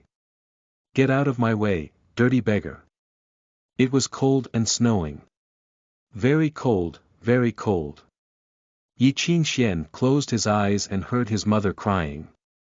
In the dark, he covered his ears, but the sound was still in his mind. "Little Yezi, run. Little Yezi, do not be afraid. Little Yezi, from now on you will just be by yourself." He felt his mother stroking his cheek, her last chance to touch him. She smiled through tears. "I cannot hold on any longer." Yi Qingxian gazed at her sluggishly. She was so beautiful. Even if she looked like a beggar now, her eyes were still gentle and kind, bearing the torture from this world with a smile. Now, her torture was finally ending, so why did he feel so sad? She exhausted the last of her strength to wrap a slender instrument string around the child's finger, one circle after the other, as if it were a ring on his finger. "This is the only thing your father left behind. Take it and you will not be afraid." She tried hard to embrace her own child and repeated over and over again, "Do not be afraid. Do not be afraid." Until Yi Qingxian was no longer afraid, until her final breath. She was gone. Yi Qingxian opened his eyes and found himself still lying in the room. It was morning, but the sun was not up yet. The windows were open. It was raining outside. The moonlight and the sound of rain came from the window. Through the window, a black carriage indistinctly passed by on the street. The rain fell from the windowsill, splashing on the ground. The splatter of raindrops woke him up. There was residual water near his eyes. He got up from bed and watched the rain fall outside the window, rubbing the ring on his index finger with his thumb silently. "Yi Qingxian, you have been here for 5 years, he heard a voice in his heart whisper, "Are you still scared?" In this sudden rainstorm of a night, everything was silent. A black carriage came from afar, and quietly stopped in front of the church. The driver was knocking at the door over and over again. After a long time, the door finally opened. Father Ban walked out holding a candlestick. He seemed to not have slept for the night, looking at the driver coldly. You are late. Looking up at Father Ban, the driver froze. He wanted to explain. Father Ban, please do not be caught up with him. He's just an ordinary coachman. A tired voice rose from inside the carriage. It would be better if you could care about me. I think I got into trouble. Father Ban frowned, vaguely smelling a sweet scent. When he opened the carriage door, a heavy, bloody smell emerged. The light of the candle illuminated the dark carriage and the face of a young man. The man in the carriage was in his 20s. He wore a black, collared trench coat and leaned on the inside of the carriage. He looked so pale in the candlelight. He was trying very hard to breathe, as if he could not inhale after every exhale. In the scrutiny of Father Ban, he squeezed out a smile, as if he was trying to be brave. I am sorry to come late, I got into some trouble on the road. After he spoke, he stopped holding his waist. His hand came away red. The blood seeped from his waist, dyeing his black coat. Blood fell on the ground beside his pants, forming a puddle. It spread along the gap of the door into the rainwater, trickling outside, where it gradually dissipated into the red track. It was not easy to grab a carriage in the middle of the night. Can you pay the poor driver for me? The young man painfully twitched his face, forcibly laughing. You see, it's not easy for me to get the money now. You are the so-called wolf flute in the letter. Father Ban asked the young man while holding up the candlestick. At this moment, he was so cold and judgmental, it seemed like he would not give up until he saw evidence. Wolf Flute lowered his head and sighed helplessly. You are as the rumors say. While speaking, he raised his arm with a struggle. The wound was agitated by muscle stretching, which brought a burst of intense pain. He pulled a necklace out of his collar, and exposed the end of the decoration. Made of iron with a wolf head on it, it was engraved with his number. Father Ban stared at it until Wolf Flute was on the verge of death before nodding and throwing something to the carriage driver. Follow me. The driver looked down at the thing in his hand, stunned. It was only a gold coin, but its material was the green gold only used by the church. It was rarer than anything issued by the various countries and was rarely circulated in the market. This little coin was enough for him to buy a new carriage. Thank you, sir. He bowed to Father Ban in shock. Come on, can you hurry? Wolf Flute said behind him. I'm really dying. Chapter 7 Talent. You are listening at novelfull.audio. The church's reception room was a mess. Everything that had been on the table was swept onto the floor.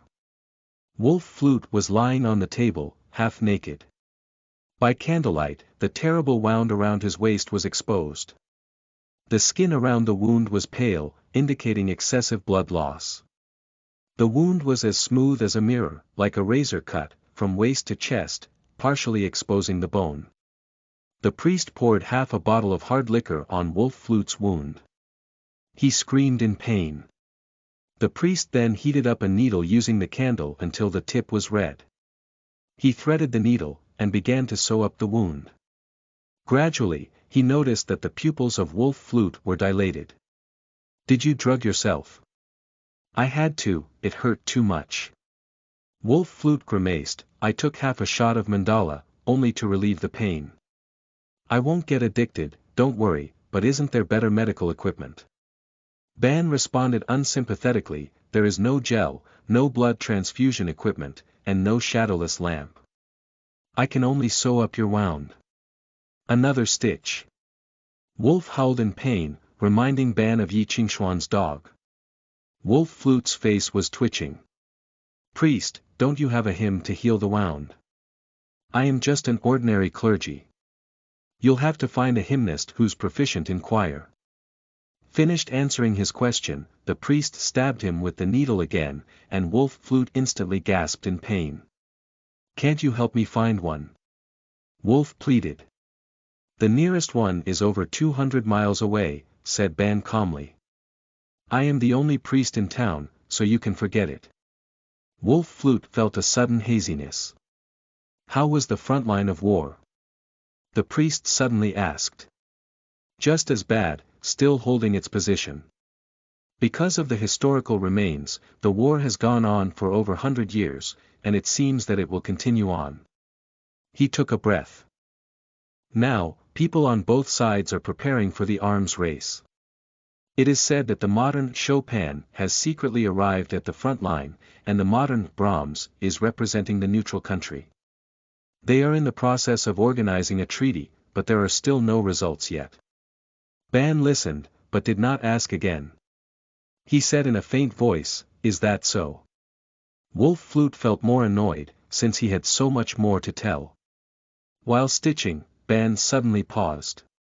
He used a tweezer to take out a piece of very thin iron from the wound. The iron had a sharp edge and was thin as paper. It was stuck in the bone as if it had grown there and was very difficult to take out. What happened? A wanted dark musician happened. Wolf Flute smiled and said, "Bumped into him on the way here, probably a Satanist. I wasn't careful enough, and got attacked. Can you be sure?" Hyakum's believers usually move in packs. He was alone. I only heard the sound of the clarinet. Otherwise, I wouldn't have escaped. Wolf Flute took another breath. I remember the song. He closed his eyes, recalling. It was like he was going back in time to the heavy fog with zero visibility, and millions of water droplets flying around. The water droplets were like a heavy rain, flying to the sound of the sharp music. The song, the solo, was Opus 70.4, an extension based on the Kramer variation. Wolf Flute grinded his teeth, and finally remembered from an intelligence memo, he was the rain artist. Holy, holy, holy. With the power of the gods, in the morning I shall sing, through the clouds to the holiness. Wolf Flute was awakened by the hymn in the church. He opened his eyes and felt extreme pain from the wound. He was so dizzy, thirsty, and hungry. It felt worse than dying. "Teacher, you lied to me." Wolf Flute's voice was unsteady, "Who said I wouldn't regret coming out?" "Sir, are you awake?" With his faint vision, he saw a white-haired youth. His hands carried a plate of food and water. Wolf Flute did not pay attention to the youth's characteristic eastern white hair. His eyes were only focused on the food. After he ate and drank to his heart's content, he was finally satisfied. Remembering his rough trip and his high spirits when he first started his journey, Wolf Flute could not help but get sentimental. Most people realize that their past mistakes are from the things they thought they would never regret, but it is always too late before they find out. Maxwell, Refuting Independence, Chapter 2, said the quiet boy at his bedside. Oh. Wolf Flute was stunned for a moment, then realized the presence of the young man, and suddenly felt embarrassed. Sorry. You read that book? From the library. I've seen it from copying other books. Yi Qingxian smiled, I've only looked at it. The book is deep, mostly beyond my depth of understanding. Wolf Flute's face reddened. After all, he had only read it during his final year of learning, under the strict supervision of his teacher, and he still wasn't done. The priest said you needed to rest here for a while. If you're bored, I can help you find some books. No, I get headaches from reading. Wolf Flute rubbed his forehead with a bit of distress, but soon his eyes lit up. You know how to spell, right? He caught Yi Qingxuan's hands, his eyes full of sincerity. Help me, or I will die. Sure, I will do my best. Wolf Flute waved his hands in excitement, stretching his wound in the process. He sneered in pain, but still managed to force a smile. As you can see, I can hardly lift a finger. Can you help me write a few letters, please? Yi Qingxian nodded, found a pen and paper, and listened to Wolf Flute speak. Wolf Flute coughed a bit, and suddenly had a gentle look on his face. He spoke with a tender voice, to my beloved Milina, my rose. I have been away from you for a month. From the moment Wolf Flute began to speak, Yi Qingxian could not help but get goosebumps. He transcribed a letter filled with every mushy love word in the English language. 3,000 words later, Yi Qingxian was finally done and he took a deep breath. It was finally over. Okay, now the second one. Wolf Flute blinked his eyes and watched Yi Qingxuan's face turn green. To my dear love, Eileen, my rose. I have been away from you for a month. Wait a minute. This is exactly the same content as the previous letter. Eileen and Milina are two different girls. Yi Qingxian was stunned. You're dating two girls at the same time. No, I'm dating three girls at the same time. Yi Qingxian hesitated and then said, You're great. After the completion of the three letters, Yi Qingxian realized that Wolf Flute did not want to stop. To my dear Mr. Sebastian, your rose. You date men too. My teacher. Wolf's face was also green, realizing how it sounded out loud. Forget I said that. Yi Qingxian was embarrassed. He went back to writing. Fortunately, this time, the letter was quite simple, only a few words long. However, even with many years of experience in copying books, Yi Qingxian still felt a sense of relief when he was finished. Okay, thank you, my friend. Wolf Flute nodded with satisfaction, and patted his shoulder. I haven't asked yet. You are. Yi Qingxian. An Easterner. No wonder. Wolf Flute glanced at his white hair, nodded his head and said, Regardless of who you are, you did a big favor for me, and I will put in a good word with the priest for you. A good word. Yi Qingxian tilted his head and looked at him. Do you think that will be useful? Indeed. Wolf Flute thought of the priest's iron-cold face, and suddenly felt frustrated. Well, I have no way to repay you. You see, the priest paid for my transportation here. Now, the only one poorer than me is the Anglo Kingdom, who is 60 million in debt. With those words, Yi Qingxian suddenly laughed. You're a musician, did I guess correctly?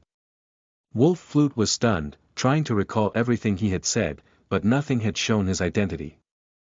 Yi Qingxian pulled out his hand, and pointed to the holster next to the bed's headboard, where half of the metal flute lay exposed. Although it looked simple, it had a special heavy texture, which was obviously not cheap. Well, you guessed it. Wolf Flute took out the flute, skillfully swiveled it in a circle, and then pressed one of the flute's finger holes. You know this. Yi Qingxian shook his head. It's not shaped like a flute of the East. It's different from what I know. This is a musical instrument from my hometown, not very well known. He caressed the flute. It was said that the first flute was handed down by the ancient Samnites, called Nai. They lived in the desert, so you could hear the sound of sandstorms when playing the flute. He saw the anticipation in the young man's eyes. Suddenly he laughed. He held the flute vertically to his lips, tapped his fingers, and played a few simple notes. There, a sound clear and pure. In that moment, all usual noise had all disappeared. The wind, the sound of water, the distant footsteps, and even their own breathing was silenced. Followed by the sound of the musical notes, as if the wind was blowing from a deep cave, was the sound of desolation. Like the shaking of dry reed leaves in the wind, like friction from the touch of iron and gravel, the sound traveled and bounced around the room, then dissipated without a trace. In front of Yi Qingxian, silver dust emerged out of thin air, where it vaguely condensed into a wolf's shadow. Wolf's eyes glanced at Yi Qingxian, seeming to have a spirit of their own. Then, traveling with the sound of the note, it turned away and disappeared in the breeze. Suddenly, everything was over, like an illusion. The silence was back again. Wolf Flute coughed lightly. He had stretched the wound again, and had to take a few deep breaths. Next to him, the white-haired youth was blindly grabbing at the air. He seemed to be looking for where the silver wolf was hidden. There was nothing there but he smiled. His smile was hopeful and satisfying. So nice, Yi Qingxian whispered. You want to be a musician?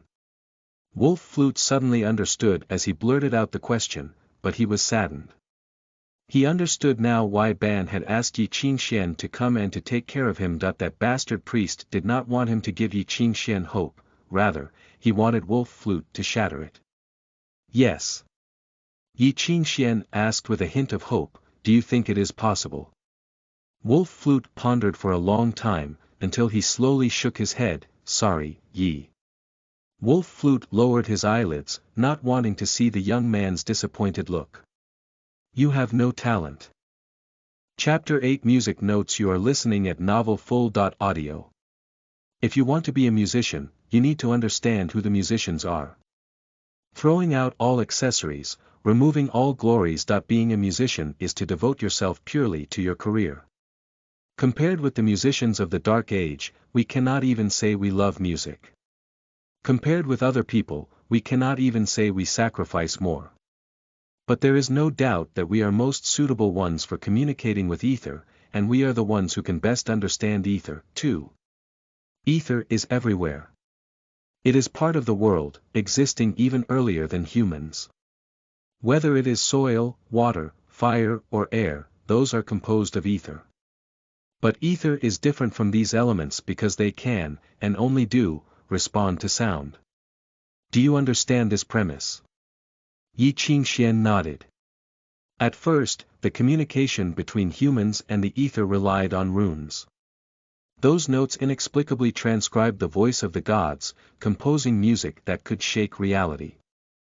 These notes are known in some places as runes, in some places as charms, and in the East, they are called mantra.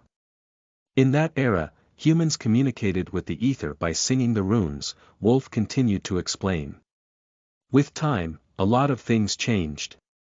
Runes evolved into small sections called measures, and measures evolved into music scores until there was a need for dozens of musicians to release the formation of the symphony.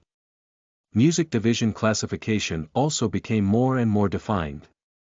There are hundreds of special careers in 7 specializations. The sages' explorations formed the road to the 9 levels of musicians. Even returning to the originator was not a delusion anymore. But before that, there was always a never-changing iron rule: connect with the ether, respect the ether. Wolf Flute stared at Yi Qingxuan's pale face, trying to gain a feel for him, but then he slowly shook his head. You cannot sense the ether, Yi. Yi Qingxian kept silent. After a long time, he softly said, Mr. Wolf Flute, I can learn musical instruments, I can even. No, you cannot. Wolf Flute became serious. A man who has never been close to an animal cannot ride a horse, and a man living in the desert cannot swim. Yi, perhaps you have a reason why you must be a musician. But if you can't even sense the ether, you'll be constructing a building without a foundation. If you can't sense the ether, you won't know what the ether is doing. At that time, it'll be a good thing if your music score has no effect. If a single rune goes out of control, the result could be horrifying.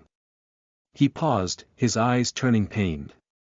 The smallest mistakes I've seen were all paid for in death. This is why cities and villages are all built in places of low ether density. Important places must even be set inside silent enchantments to freeze the ether. A musician must also have a unified heart of sound to rid your body of white noise disturbance. Here, Wolf Flute realized that he had said too much. The more he said, the crueler it became for Yi Qingxian to endure, because it became more and more clear to him that his dream was far, far away from him. Yi Qingxian was still looking at him, so he could not bear to stop. He sighed, Yi, these words that I've said to you could be considered compensation for your work. But I cannot talk too much, as this information is restricted and is not open to ordinary people. If you are still interested, the stuff you will see later will be my last exhortation.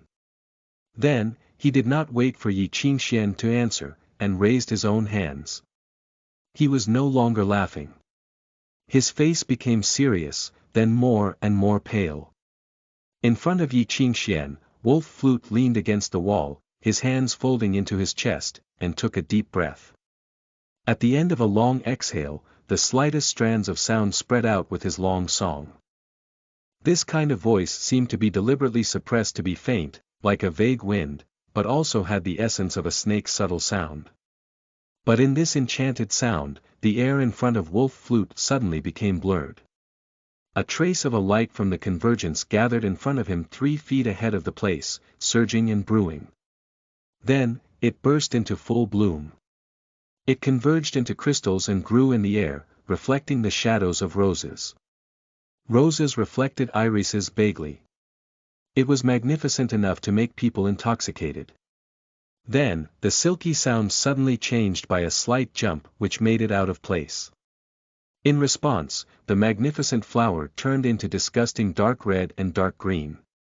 The mixed colors made one feel nauseous, then quickly collapsed while the crystals were broken and burst. Snap! The shock of the bursting sound awakened the sluggish teen.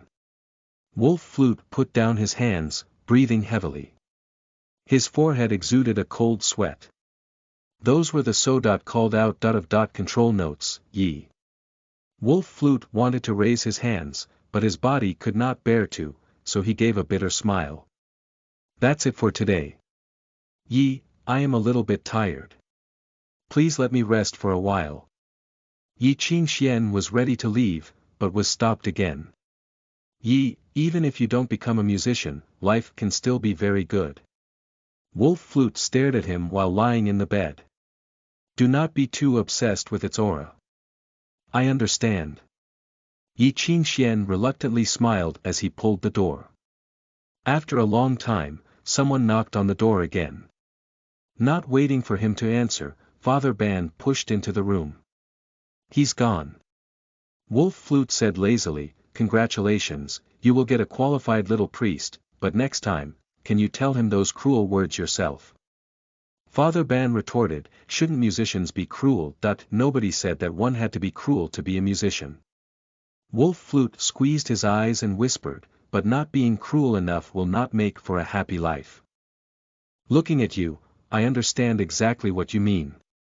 Father Ban nodded, which made Wolf Flute unable to breathe for a while. After coughing for a long time, he finally uttered, Hey, Father, why are you so bored that you have to destroy young people's dreams like poking at soap bubbles? Everyone wanted to be a musician when they were younger, right? How wonderful to be a musician. I was cheated when I was young and thought that the musicians were so handsome and fun, and they could save lives, but the result was that it turned me into this messed up state. He would have understood it sooner or later.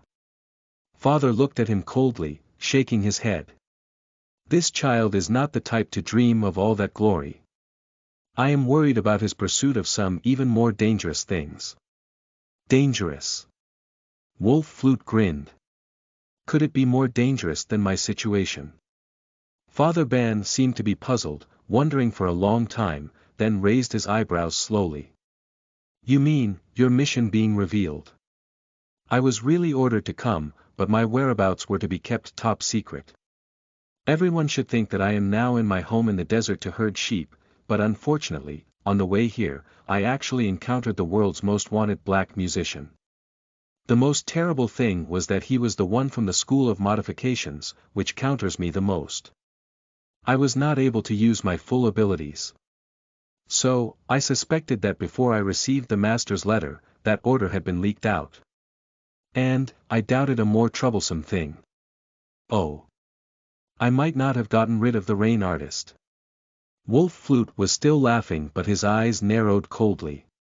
Maybe he followed behind me, and now is hidden in a little town far away enough that there is no help there.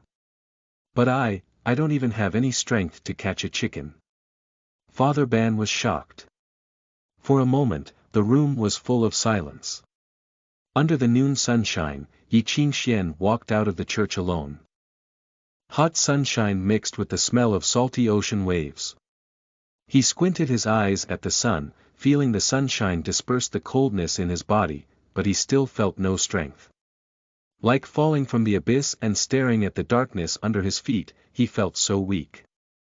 You have no talent, he whispered as if he had told this to himself. The finger with the ring flashed with pain. He pressed his finger and tried to hold in the pain. It seemed like it vanished cunningly, as if it had gotten into his bones and left the same illusion. Oh, talent. He scratched his head and sat tiredly on the base of the saints. At this time, he suddenly wanted to chat with Victor. If Victor was here, at least the two could go together to make some trouble, or do something crazy. Perhaps doing something stupid could not solve any problems, but at least it would make him feel better. Now, he could not even find his friend when he was sad, which made him feel so lonely. But soon, Yi Qingxian found something that made him feel even more uneasy. Victor was missing. It was the afternoon when Yi Qingxian heard the news that someone attacked the Thomas family's brother Martin, breaking his hands. He searched every place in town, but did not find a trace of Victor. The workers on the dock said that they had seen him the night before, but he disappeared after he and a few other people went to the bathroom. The tramps and the orphans did not see Victor back in the town's broken house where they gathered. He was not found anywhere they used to be together. At first, Yi Qingxian suspected the Thomas brothers' revenge. He even risked stalking them outside of their house, only to find that the three brothers stayed at home nicely. The father roared at the defeated guards, ordering them to put the D*MN little kid into the prison. He did not know where Victor was hiding, and even the garrison couldn't find him. The town of Lut was not a big place. For a street kid, it was an even smaller place to hide. Since the night before, no one had seen him, and no one cared about where the little thief was. Where was Victor? After running around for an entire afternoon, Yi Qingxian tried to catch his breath, squatting on the ground. He looked around at a loss, and then started to curse. But when he saw a creature walking calmly towards him in the distance, his eyes suddenly lit up. Looking for someone really depends on you. He rushed to hold the big yellow dog that wandered around every day. Old Phil, please help. Arf. In his arms, the dirty old dog gazed at him, puzzled. It stuck out its slobbering tongue and licked its forepaws, and then put the front claw on Yi Qingxuan's shoulder. This was probably old Phil's most special, comforting action. The whole process was so smooth like flowing water, but also had a trace of elegance, like a king canonizing a knight. There was no other dog that could imitate that. Hey buddy, this is all on you. Yi Qingxian shook old Phil. Go and find Victor. Old Phil was not happy with this. Its tail swatted at him, indicating that it was upset that Yezi had put him down. It then squatted on the ground, sticking his tongue out and showing no interest. The dog looked at Yi Qingxian full of disdain. Do not be angry. Yi Qingxian squatted and rubbed its head. I saved some sausage for you from last night. Upon hearing what he was saying, old Phil sneezed. Its eyes became pleasant. Then it turned and used its tail to slap him twice to punish him for daring to rub its head disrespectfully. It lowered its head, sniffed around, and began to run. First, old Phil circled around the whole town, and sniffed around the broken house in the east of the town, then went straight to the south. Yi Qingxian followed old Phil, passing the pier, passing the back door of the church, and passing the backyard of the town master's house. Old Phil was still running forward. And they were almost out of town. Chapter 9 Mistake. You are listening at novelfull.audio. Although the Dark Ages had ended over 100 years ago, the frenzy of the ether storm still remained in every corner of the world. Outside the colonies, danger still hid in the shadows. So almost everyone had been seriously warned by their parents, teachers, and the garrison, absolutely, absolutely, absolutely do not go outside the colony. But Yi Qingxian did not care. It was just a wall to climb over. That was not difficult for him at all. But this direction, he was vaguely familiar with. Wasn't this the direction to the lighthouse? Usually when they went to the lighthouse, they would cross through a forest. There was a longer route directly from the beach to the main entrance of the lighthouse, but he did not understand why Victor would choose such a dangerous shortcut. If he wanted to leave, he could have chosen any ship from the dock. Quietly hidden in a cargo cabin, he would not be found. When the sailors did eventually find him, he would have been hundreds of miles away. In the deep forest, old Phil suddenly stopped. He looked down at the ground. Yi Qingxian had never seen old Phil with such a vicious look. It bared its teeth. Its front paws were shoveling the dirt on the ground, and glaring at a dark red spot of mud that it smelled like blood. Yi Qingxian did not hesitate. He sped through the forest and the thorns, and rushed to the foot of the lighthouse.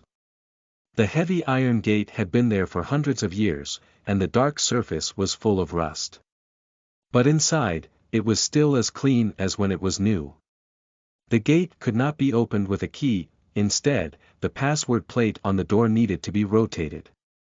The priest gave the password to Yi Qingxian, so Victor knew it as well. But Victor had been too lazy to come to places like this. Why had he come here now? Yi Qingxian struggled to push the door open. The light from the sunset rushed into the space behind the door, illuminating flurries of rolling dust, the dark stairs, and a young man sitting on the stairs. A strong smell of blood rushed towards Yi Qingxian. On the stairs, Victor had a small case in his arms. He was staring at the entrance silently, eyes vicious like a mad beast. His arms were cut badly, deep to the bone. Even with the bandage, blood was still flowing out. But his hands were still clutching that dagger, ready to stab anything that would dare to come close. When he saw Yi Qingxuan's white hair, the ruthlessness in his eyes started to fade, until it finally dimmed down. Victor. Yi Qingxian was shocked. How did you become like this? Sorry you had to see me like this, Yi. He forced a painful smile, and looked down at the bag in his arms. I just wanted to steal some money before I ran away, but I got into trouble. Last night, I was going to leave the dock and leave my troubles here. There was a ship going to Birmingham, temporarily docked here. Jensen, who was moving the cargo, told me he had a job for me. A job? When he heard that word, Yi Qingxian frowned. He certainly knew what the workers on the pier meant by job. It would be nothing more than stealing a passenger's luggage or goods. These people had good repacking skills, and not much was usually stolen, so few would realize their things were missing. And once the passengers did realize they were missing things from their bags, they usually had already arrived at their destination. He told me someone was going to get off the ship tonight. It sounded like a man from some other town. He was wearing a ring with gemstones, clothes made of expensive material, and seemed to be very rich. So the two of them planned to steal something from this man. He paused, then continued with a husky voice, I thought I was going to make some money for the trip, so I agreed. According to the plan, the two of them would distract him by selling him some local products, then I'd steal his small bag. Were you caught? It's worse than that. I succeeded. Victor managed a terrible smile, his face seizing up unnaturally. I stole the bag, then was supposed to meet them outside of the dock. But I had a stomachache, and did not get there on time. When I got there, they were all dead. His pupils were dilated, frozen hands tightly gripping Yi Qingxian, as if he had been thrown into an ice cellar, trembling slightly. They were all dead, Yi, cut into pieces and thrown into the sea. His voice sounded like a demon was ready to rush out of his throat, vague and cold. Yi Qingxian was shocked, caught by surprise. All dead. I saw the man cutting them into pieces with my own eyes. Victor looked at the scar on his arm, fear still in his eyes. If I did not run so fast, maybe I'd be in pieces now too. Is this what Easterners mean by karma, Yi? It came so fast. That's bull. There is no karma in this world. You need to calm down. Yi Qingxian patted his shoulder. Who is the guy? I will report him to the garrison. It's useless. Victor interrupted him, grasping his shoulder, Yi, leave. Do not stay here, and pretend you never saw me. You have no idea who I offended. Yi Qingxian broke away from his hand and grabbed the small bag from his arms. The lock on the long black bag had been smashed, and you could feel how expensive it was by the soft texture of the leather. Although he was prepared to see a bag full of jewelry or gold bars inside, Yi Qingxian still could not help but take a deep breath once he saw what was in the bag. Inside, there was a layer of soft sponge, with an additional layer of padded black brocade on top. It was a very fine brocade, one that felt as smooth as water. On the edge of the sponge layer, there were a few slots, holding some delicate spare parts. They were exquisite and gorgeous, with forged metal patterns. But nothing could replace the radiance of what was in the middle of the bag. It was made of dark red iron, crafted with an exquisite forging process, and hand-painted by the craftsman. The smooth surface was spotless, reflecting the men's pale faces. It was a clarinet. Did you steal from a musician? Yi Qingxian was idly looking at the things in the bag, and felt a surge of coldness spread from his feet to his head. Victor, do you know what you've done?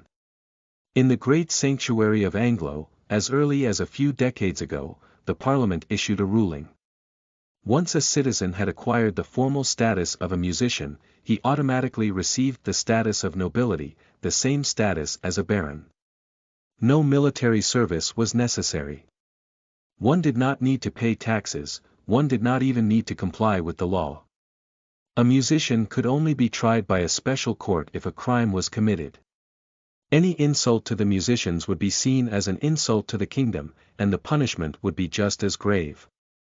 This kind of status for musicians was considered the most common respect. Because it was also commonly known that once musicians decided to slaughter, nightmares would follow. Once in the Hamelin area, a village had hired a vagrant musician to drive away outlaws from the mountain. However, they regretted it and refused to pay the musician, intending to drive him away with force. The furious musician started to play the pipe, controlling his group of ruthless employers to assemble into a line.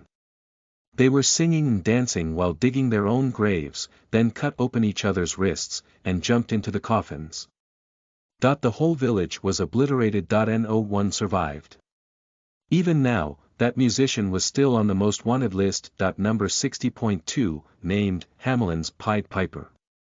Similarly, there were dozens of such bedtime stories to scare children. Creating 7 devils to attack a castle, Snow White, the musician who killed the queen, the Red Hat who kidnapped the old grandmother and controlled beasts to attack a village, the puppet master who used a long-nosed puppet's body to strangle children who lied, a grey witch who used a pumpkin carriage to kidnap the prince for a pair of crystal shoes, a sea witch who turned half her body into a fish and commanded a storm to drown the prince's fleet. Some of these stories were fiction, and some were actually variations of true incidents. From these stories, there were still several parties on the most wanted list, rankings unchanged for over a decade. Countless horrible rumors involved much blood, sweat and tears. Perhaps some had demonized the musicians, but at least one thing was clear. No one was to mess with a musician. And now, Victor had stolen an instrument from a musician, something they treated as an essential part of their lives. I know a musician. Let's go see him. Yi Qingxian put the clarinet back in the bag, and dragged Victor out of the windmill. Regardless of the price, I will ask him to help you get out of this trouble. Yi Qingxian whispered, Victor, no matter who that musician is, I will not watch you die in front of me. But it's too late, Yi. Victor seemed to have felt something, and his look turned bitter. He turned around and said, he's here. In the forest, a rotten stench of wind suddenly blew in. The leaves shook, with a rustling sound. The sun had almost set below the sea, and the residual light illuminated the withered leaves of the branch, as well as the mist from afar. The fog slowly came from all directions, like a living thing. It seemed very slow, but instantly drowned them. Numerous strange shadows flashed through the fog, wrapped in a cold and wet gray. Gasping with fear, Yi Qingxian heard a low voice singing vaguely, Avalon Bridge is falling down, falling down, falling down. Foul fog rose from all directions, thicker and thicker, until nothing could be seen. As if there was sorrow pulling at their hands, feet and hair, and slowing down their steps, they could barely breathe. Build it with iron bars, iron railings, iron railings. A sound with the friction of iron came from the paleness. Yi Qingxian felt the bag trembling with a low voice that it was the instrument echoing the familiar song, uttering to its master. Suddenly, countless iron pieces whistled and cut through the silence. Chapter 10 Avalon Bridge is falling down. You are listening at novelfull.audio. In this foul fog, countless iron pieces scratched against each other sharply. The sound was like a dragon crawling on stones, its scales scraping against the stones, sparks flying from the friction. Sound accompanied by a horrible stench rushed into his mouth, nose, and eardrum. It tortured his head, making Yi Qingxian suddenly see black in front of his eyes, struggling to walk. Rough. Rough. In the blur, he suddenly heard a sharp roar from Old Phil, followed by a hard bite on his thigh. Old Phil was really a fierce dog, whose bite was always vicious. Painful enough for people to keel over, and roll on the ground in pain. Yi Qingxuan's mind suddenly cleared. Then Old Phil turned around and bit Victor, restoring Victor's movement as well. This pain therapy was so simple and effective, but it was not selfless. Yi Qingxian felt that Old Phil was taking revenge for not having gotten some sausage. Old Phil looked at him indirectly. Every time Old Phil looked at him like that, Yi felt that it was disappointed at him because of his lack of progress over the years, continuing to rely on Old Phil to save him. It was really shameful and troubling. Old Phil turned around, and used its tail skillfully to whip the two idiots, indicating that they should not stupidly to stay in place, and should instead hurry up and follow it. The horrible stench could confuse others, but was not able to confuse Old Phil. It could smell the sausages Yi Qingxian was eating behind him halfway across town, so it could certainly lead them back. Yi Qingxian felt the sounds of sharp iron friction getting closer. In such a large fog, the other party had finally found his target. What was waiting for them? Yi. It's getting more and more powerful. Victor looked at the black box, the instrument in the box issuing a lower shocking sound. In the next moment, the low sound from the box suddenly broke out, like a sharp friction sound bursting. Build it with iron bars, iron railings, iron railings. The low voice continued to issue a command in the fog. Suddenly, iron grew out from the trees right in front of Yi Qingxian. In the dense withered trunks, iron branches broke through, like bamboo stems or some kind of proliferation of crystals, crazily split. Quickly, iron railings appeared from out of thin air, cutting off the front. No creature could cross these thorns. They ground against each other, causing endless sounds of friction. Those thorns grew quickly and closed like two big hands shooting out from the middle, trying to trap them. Old Phil did not care about it. It barked to the two behind him, telling them to follow closely, and then sped up to rush into the thorny jungle of death. It really was a ferocious and vicious dog. It was hard on itself, but even harder on the others. Not only did Old Phil dive straight into the danger, but also let the two teens follow it. Yi Qingxian didn't have time to hesitate and fiercely ran after Old Phil, trying to escape, trying to gamble for his life. As he ran, the thorns scraped against his body. He could feel the coolness of the thorns as they scratched his face, and his heart growing cooler. Old Phil quickly jumped out of the thorns without any fur falling out.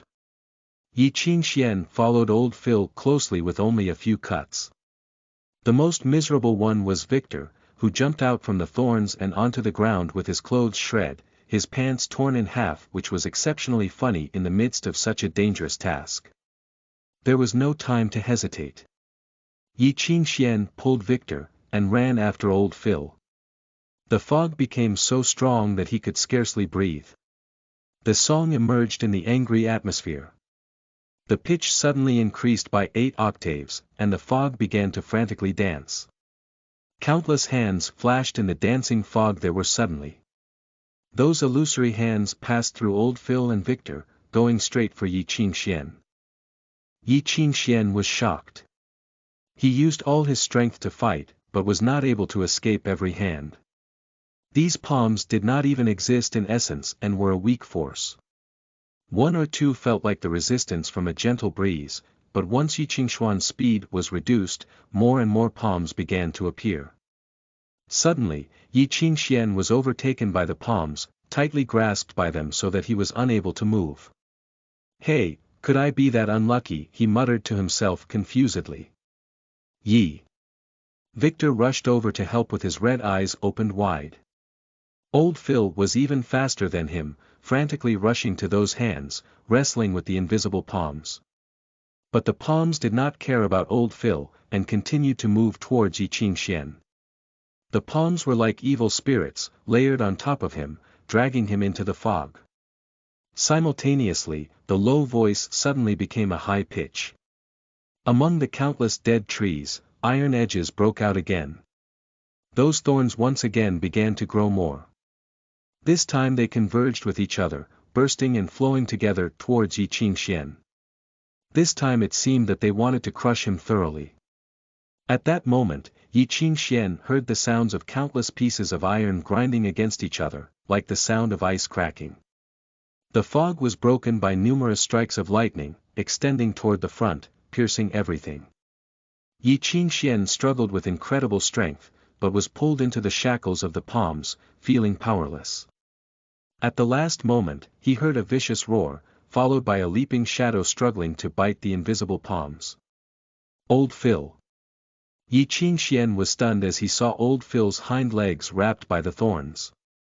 But old Phil was enraged. Old Phil would rather die than throw in the towel. Blood pooled from its body. "Old Phil! Get out!" Yi Qingxian shouted. Were those words useful? He suddenly started to get scared.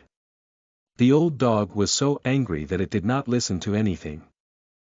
It bared its teeth, saliva flowing out, eyes turning red. It wanted to protect Yi Qingxian, to bite those invisible enemies, not caring if it was killed. Iron branches wrapped around Yi Qingxuan's neck, making him feel death's grasp closing tighter and tighter. Yi Qingxian struggled to reach out, wanting to get old Phil away from him, but he could do nothing. Once again, he was overwhelmed by despair. Like the fear of having nothing at the age of 10, like falling into the snow, struggling with a high fever, like his mother's last call. The fear of losing something, and the pain of being crushed. His heart beat so furiously as if it were going to explode. The blood in his body circulated faster, causing the veins in his face to bulge. His blood vessels were about to burst. All his adrenaline gathered in his chest, like his heart was pumping lava, like it was trying to break free from the shackles and into a forbidden realm. Then he heard a crisp sound on the back of his hand. It seemed like there was a familiar voice sighing. He lowered his head in dismay, seeing the silver wire around his finger shine with a bright light. A long bellow from a dragon broke from the finger, tearing apart the white mist. At his fingertip the white fog was dispersed, pulled by an invisible force into a whirlpool. In the whirlpool the light illuminated the darkness. It was an illusion. But the illusion seemed so real that he was able to sense the ether once again. The power filled the sky and the earth. It came with the wind, drifting in the mist, rippling from the layers of waves. In a flash, the illusion disappeared with a sigh. However, the layers of coiled iron thorns were frozen, as if they were confused and could no longer locate their target. They seemed dazed, not knowing what to do. The feeling was too short for anyone to think carefully. Yi Qingxian only had time to hold old Phil. He got out of the cage and rolled on the ground pathetically. It was hard to resist the drowsiness from the darkness. That momentary illusion had sucked all his strength, like he had been hollowed out in an instant, making it difficult to breathe. Yezi! Yezi! It seemed like someone was shouting his name and shaking him hard. Before he lost consciousness, he used his last effort to point in one direction. From there, go to the church. Then he fell into darkness. Just half a minute later, a thin figure walked out of the dark, dense forest. Although it was in the dark of night, he seemed able to identify the terrain and the road without his eyes, completely unimpeded by the darkness. In the end, he stopped somewhere, looking coldly around at the wreckage. There was nothing in the steel thorns. The thieves had fled. Rather than becoming enraged, he wondered why the fog magic had lost control. Through the countless steel thorns he stared coldly at the direction that the thieves had fled, but suddenly, he stiffened. The resonance between the instrument and him had disappeared. He followed the last traces of the residue, finally stopping beside a river. He stared at the riverside, angrily growling. In the mud along the riverside, there was still a residual smell of the blood. 10 minutes later, at the other end of the town, someone was knocking relentlessly on the back door of the church until the priest finally pushed open the door. At the door, a teenage boy was soaking wet, carrying his friend on his back with a wet dog next to him. The old dog had a black box filled with water dangling from its mouth. The white-haired boy on the teen's back was barely breathing. "Yezi is going to die," Victor said with trembling lips. "Father, please save him." "He asked me to come to find a man called Wolf Flute," Victor said with his purple lips. "Come in." Ban gestured them in and quickly closed the door. He took the white-haired teenager from Victor's back, then rushed in the corridor and violently kicked the door to Wolf Flute's room. Behind the door, Wolf Flute, who was dangling a pipe from his mouth and reading a novel, almost fell out of the bed, stunned to see the father rushing into his room. He saw in the father's arms the teen who had been joking with him during the day. He was soaking wet and unconscious. Hey, was he that stubborn? He looked at the unconscious Yi Qingxian. "It's not worth it to jump into a river and commit suicide, even if you can't become a musician. Do not talk nonsense." Father Ban pulled the boy's shirt open, pointing to his bloody chest. "Sound of heartbeat recovery, save him. Really terrible." Wolf Flute looked down at his waist where his wound had finally closed, almost crying out. At this moment, Wolf Flute profoundly realized what he had done. He had to make up for it.